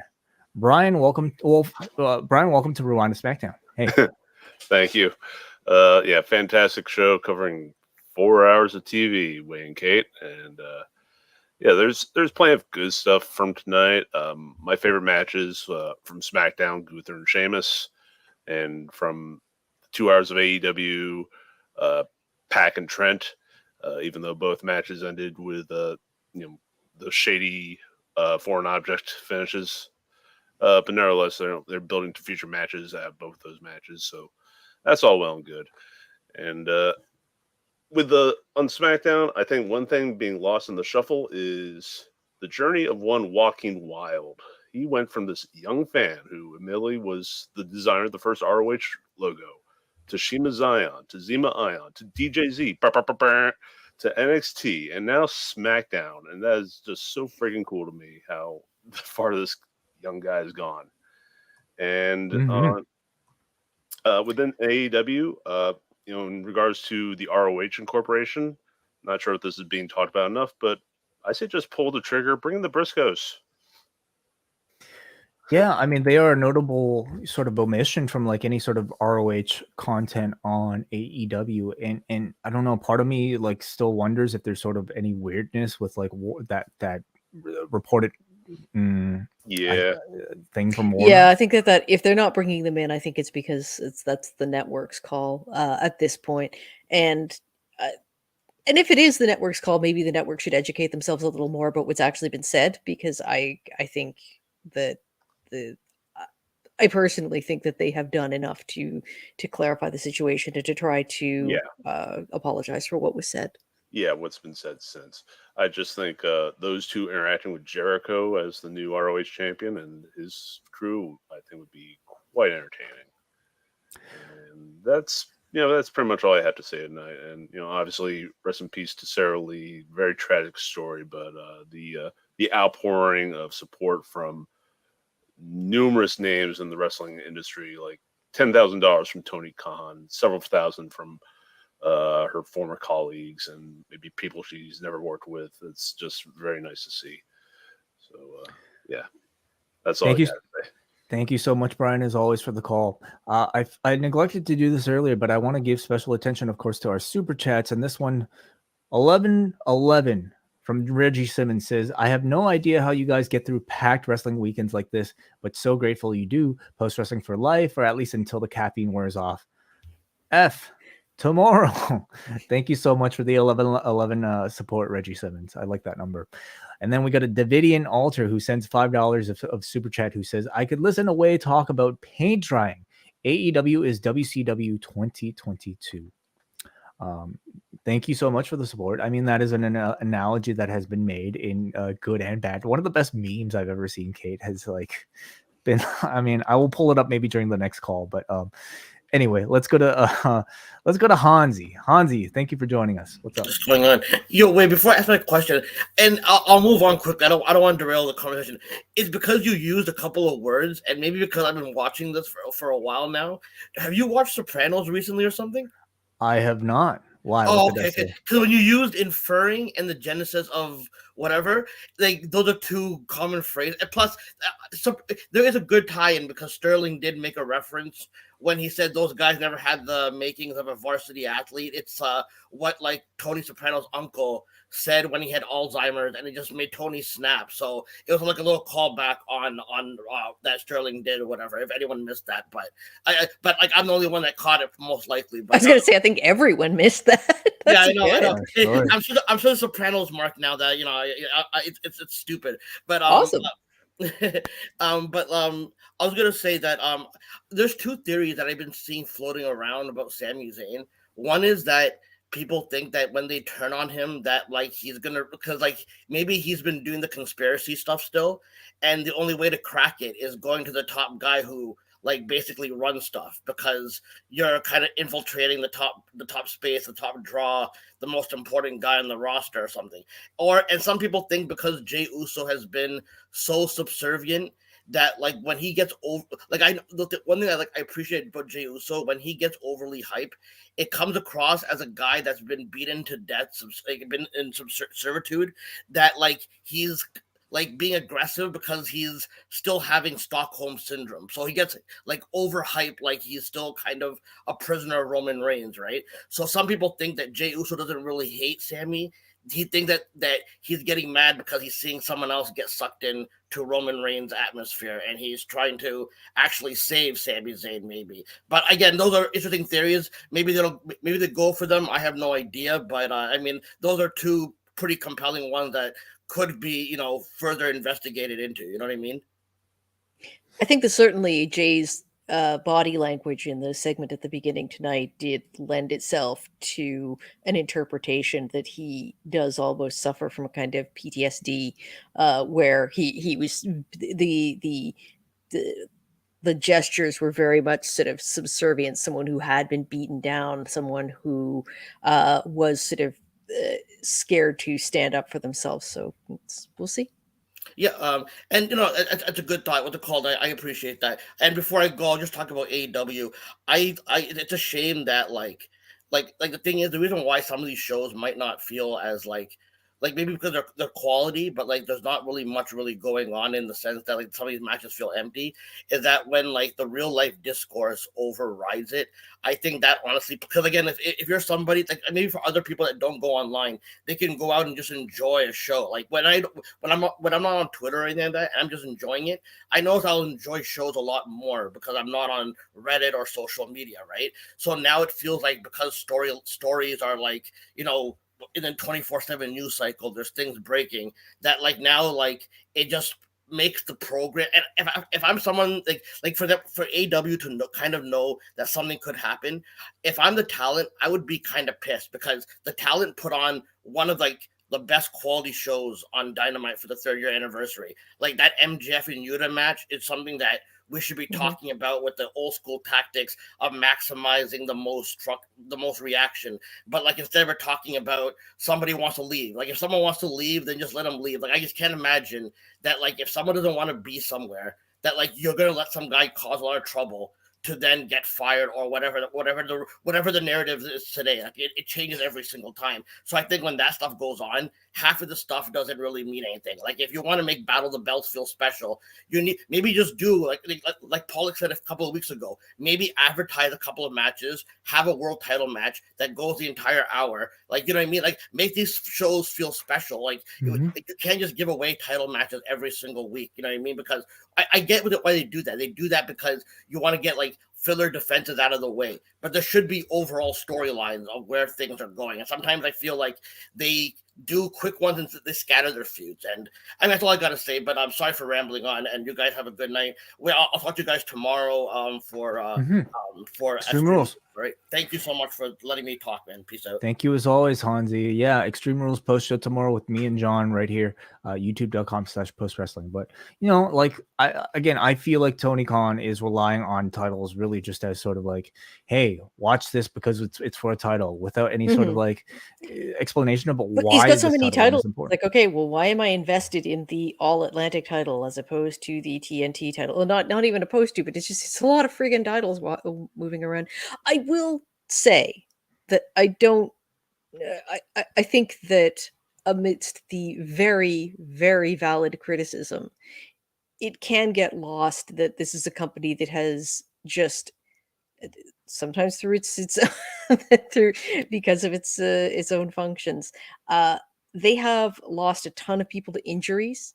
They have had they've had to strip people of titles in the short and long term. They have this ugly scene going on right now with the person who was their world champion and 3 of their executive vice presidents.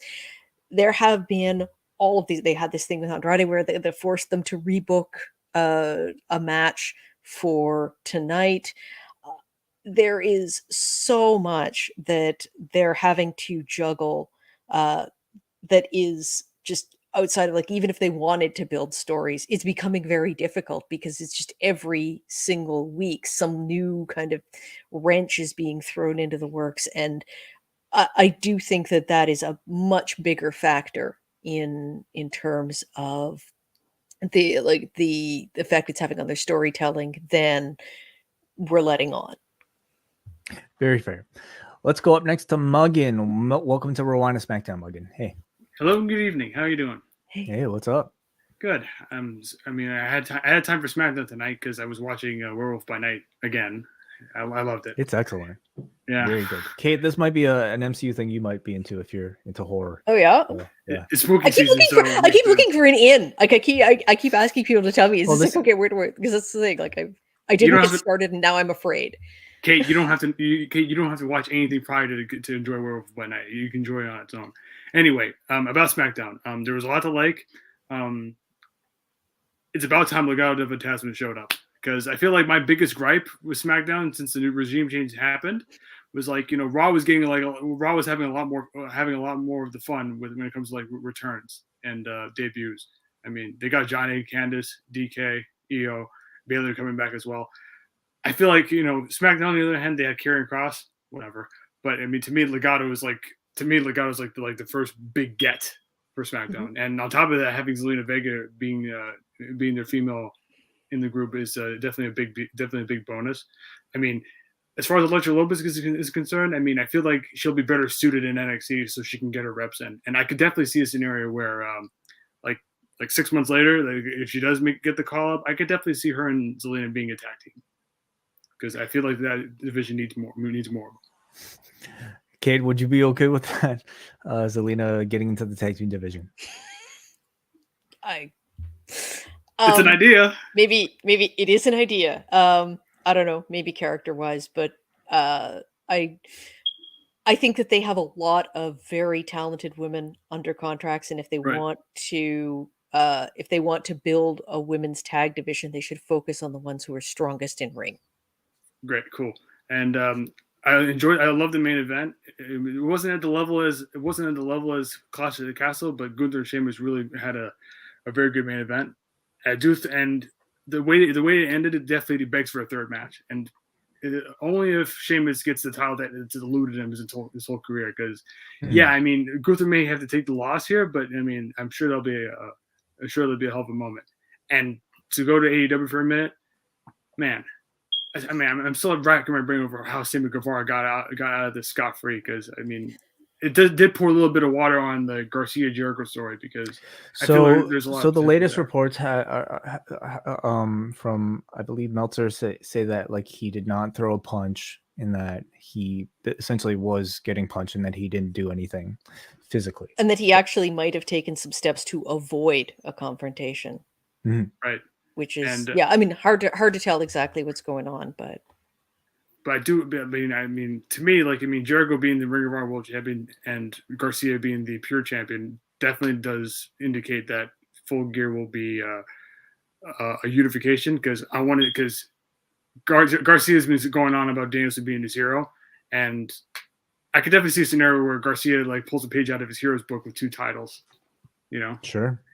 But it all hinges on what happens in Toronto, because I mean, does anybody see Danielson beating Jericho just to, like, you know, throw a wrench into that story? Because I feel like Garcia has to take a stand at some point. Yeah, Jericho's trying to piss on everything ROH. No, I don't think so. I mean, yeah, maybe Garcia. You know, I mean, the turn at this point wouldn't make a whole lot of sense, because like Garcia's already like fought against Jericho, right? So I mean, I don't see a title change. I feel like we've just kind of been hot potatoing that ROH title a little bit much. So I think Jericho retains. Maybe we get the second Claudio match, and I think Jericho's been doing so great. He's just getting started with this whole Ring of Jericho thing. So I'm not anticipating a title change. Are you going to the show, Muggin? I live in Ottawa, but I mean, that's right. I live in Ottawa, but like, I mean, if COVID wasn't a thing, and if I could teleport, I would. And lastly, this is for Kate. Okay. With Saraya getting the green light, potentially getting back in the ring, you know, at some point against Britt Baker. Does anyone here feel that Toni Storm being the interim champion is being a supporting act in this whole story? And on top of that, I'm just aching. I'm aching for Jamie Hayter to split from Britt Baker. We all are. We all are. And she is clearly the one with momentum right now. I think that, yes, absolutely.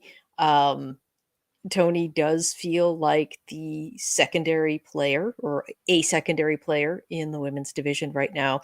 But I think that's been a problem for them with their women's championship before.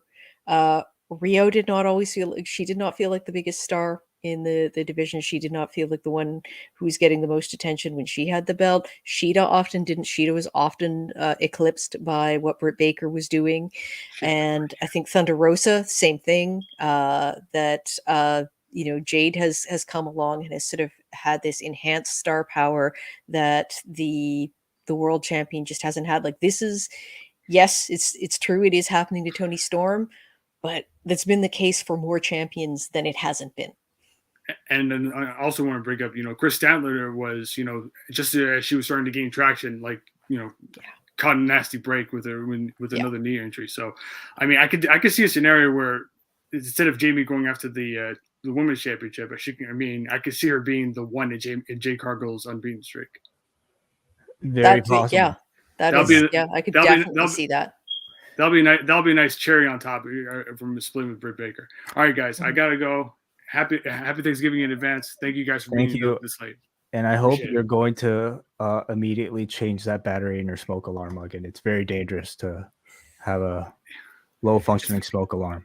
Okay. It's been bugging us. It's been bugging us for weeks. I mean, we've been trying. We'll get a 5-minute help out. So thank you. Okay. See you later. All right, we go up next to Jake. Our last call of the day. What's up, Jake? Hey guys, how's it going? Long time no speak. That's right. It did. By the way, I really enjoyed. Just to cover what Morgan said. Really enjoyed Werewolf by Night. Just saw it earlier today too. You know, we're heading into like the Halloween season, so it was a great filler to that. But I seriously can't wait till Christmas. I'm looking forward to that Guardians of the Galaxy holiday special that they're doing on that. There's So been that was pretty a lot of I would say, to me, like the phase 4 output from Marvel has been a bit of a mixed bag, especially as of late. And there's going to be a lot of interesting discussion, I'm sure, this Thursday on MCU Later, in which I'll be returning along with Nate Milton to join Rich Fan and WH Park. So that's available on the Post Wrestling Cafe if you guys subscribe to this as well. But thank you for my ability to put in that cheap plug there, Jake. It's all good.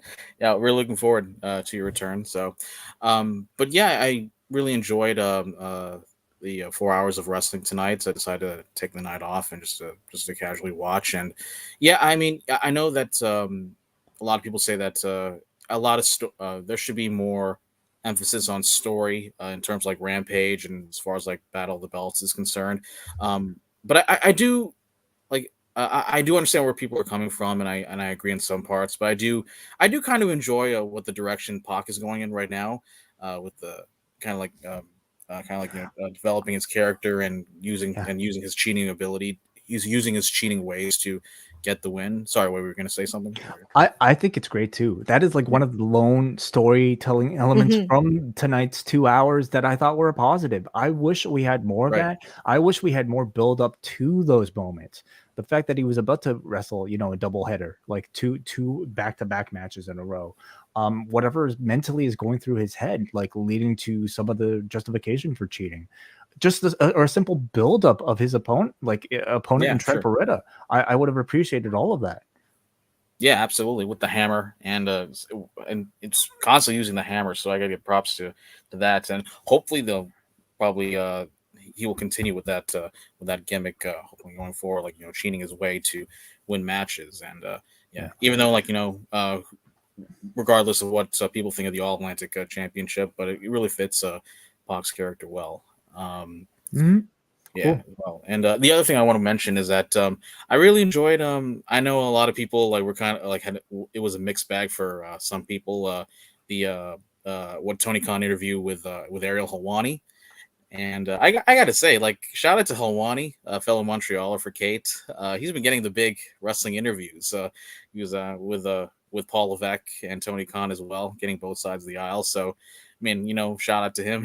It's pretty good. And man is everywhere. Yeah, the man's everywhere. It's crazy. So, shout out to him. Did you listen to the interview, Kate? I haven't. No, it is interesting to me because I know that he had that very the widely publicized and in-depth interview with Paul Levesque, which I did listen to. It's interesting to me to see him talking to see what he was saying with Tony Khan, because Helwani has closer ties with WWE in general, so this is sort of new ground for him in a lot of ways. And it's interesting that Tony Khan, Helwani's high profile. People aren't going to say no, but it's interesting to see him sort of kind of stick his head in the lion's mouth a bit there. He works for BT, which does have a relationship with WWE, and I believe he did some sort of panel, like on a kickoff, maybe. If I'm he does mistaken. Like a pre-panel and post-panel, like after like the big pay-per-views, right? But I mean, he's not affiliated officially. No. I didn't mean to say that he was like under contract with them or anything. I will say, like, I did listen to the Tony Khan interview. I feel so much for Ariel Helwani for trying to go like pry information out of this man who just would not let any interesting information slip. And despite that, like Tony Khan, like I feel like half of his answers were like, I can't discuss. You could ask me that question, but I can't answer it right now. But despite all that, the guy seems to be having a hell of a time just hanging out, like extending the interview by 45 minutes to like, I don't know, like an hour and a half. So he seems he's an interesting person. And I really feel like public opinion about Tony Khan at this point continues to be maybe a bit more muddy than it was like in the first couple of years of AEW's existence. Some of the flaws in character I feel like are starting to at least appear to a public that at one point probably felt like he could do no wrong. And I don't know, like it just seemed like a really difficult interview, for somebody. So credit to Helwani for at least trying to ask. Yeah, I do got to say that there is a stark difference between the interviews with Tony Khan and Paul Levesque. Paul Levesque kind of like he answered Ariel's questions in a more professional manner, I would say, and more smoothly. While it's like, and I understand with Tony Khan, like, there's some legal issues and some. I think also Tony something Khan he can't is address he yet, does so. not have a lot of media training that has been Sure. done with him, and it's very obvious. Yeah. Whereas with Levesque, yeah, this is someone who is primed by a PR team. Well, he But the spent his one thing career that I- becoming a pro wrestler, speaking to the public, right, in a very controlled manner. So it's no sort of like indicator of the authenticity of either person, but just maybe how smoothly perhaps they might come across in an interview. Yes. Yeah, but the one thing I did enjoy is that Tony Khan is like, even though like some mixed feelings from the general audience, but he is an authentic fan, which I will give him credit for, and Yes. he does have like a genuine conversation talking about their favorite eras. Both him and Ariel, it's like debating about that. So yeah, overall, I didn't have too much issue with it. But yeah, I mean, I would love to see. I would love to see. Well, what kind of media, what kind of more media will TK do? So, Sure. and that's basically all I have. So, thanks so much, guys. Thank you, Have a great Jake. weekend. Always appreciate the you. call. An update from Muggin here. Sorry, y'all. I've been changing the batteries and there hasn't been any luck. I'll need some professional help. Well, that it's a very important device in the home, Muggin. So, I mean, really, for your sanity, I hope you're not, listening to that chirping all. I usually all go day with the long. highly technical solution of bashing it with a broomstick a few times. That could work That as well. does the trick. Yeah. All right. Maybe not recommended. One piece of written feedback here from forum.postwrestling.com comes to us from Chris in Ottawa, who says, "Good evening. I very much enjoyed AEW's 2-hour event tonight. Pac's Iron Man-like performance across both shows was really impressive, though I thought the match he and Trent had deserved a better finish than sneaky heel tactics. Willow's entrance is one of my favorites in pro wrestling today. It's the happiest vibe. It's the happiest vibe I've gotten from an entrance since Bayley's NXT TakeOver days. I sure could have benefited from a video package about the Gates of Agony, and maybe the live crowd could have as well. Last, a tough game 1 loss for the Jays today. When he's dialed in, Mariners pitcher Luis Castillo's 100-mile-per-hour two-seam fastball is virtually impossible for a right-handed batter to hit, and the Jays have very few left-handed bats, a weakness that many identified before the season began." Well, they got thumped too, didn't they? They lost like 4-0. 4-0, 5-0, 5-0. In a best of 3. So, I mean, the Yeah. next match is the Eliminator, isn't it? So, I was surprised, like, not to turn this into any sort of baseball, because I have no insight to give whatsoever. I guess, yeah, like this is going to be a very short conversation. I at least watched a bit of the game, and like I was surprised to see like the 500s were like very like pretty bare, and I don't know what that says, but like even in a playoff situation, like the city is not necessarily like selling out the Rogers Center. I will be very curious actually to see. Watch me tie it back to wrestling. I'll be very curious to see what the ratings are like tonight when they're up against the game, because there was a game on in the evening. The Blue Jays game was earlier, but they are up against a game tonight, are they not? I believe so. Chris, I think so. Chris, update us if you're still updating your thing. help. Yeah. But but just in general, I will be curious to see how the ratings go when they are up against baseball, because I'm never convinced that baseball is as much of a draw as other sports. I don't know if it creates as much of a drag on the ratings as other live sports. Mm-hmm. Okay, no update from Chris. I'm assuming he's asleep, as most people are, because we've gone on a marathon right now. It is 2:25 a.m. as we are finishing this. Okay, but I have to thank you, Kate, for bearing through with me for this 4-hour marathon. There's still more wrestling to come this weekend. As I mentioned, Impact Bound for Glory post show is available right now to all patrons and YouTube members at postwrestlingcafe.com and video.postwrestling.com. Tomorrow, John Pollock and I will be back for our Extreme Rules post-show. Is Bray Wyatt returning? We shall talk about it all tomorrow night, probably at about 11 p.m. Eastern time, right here at youtube.com/postwrestling. And then this weekend, we've got the latest edition of WrestleNomics. I also want to give a shout out to, what else we got here? That's it. That's all we've got. A relatively calm 2 days at least coming up. But Kate, thank you as always. Where can people find more of you if they want to follow you throughout, I'm sure, all of the weekend's festivities? Indeed. You can find me on Twitter. I am She Rants About Wrestling at SheRantsMTL. And how much will you be watching this weekend? I have to. Oh my eyes. I do want to see New Japan. I am definitely. I definitely want to see the GCW show tomorrow. That's kind of my priority. I'll have Extreme Rules on in the background. I'll be keeping an eye on it. I'd like to see what happens with the White Rabbit, but I'm very much looking forward to seeing Mox versus Gage. At She Rants MTL for all of her takes. One of my favorite minds and opinions in professional wrestling commentary. So appreciate your thoughts as always, Kate's takes, and appreciate all of you guys for calling in. I shall talk to you guys tomorrow night. Bye bye.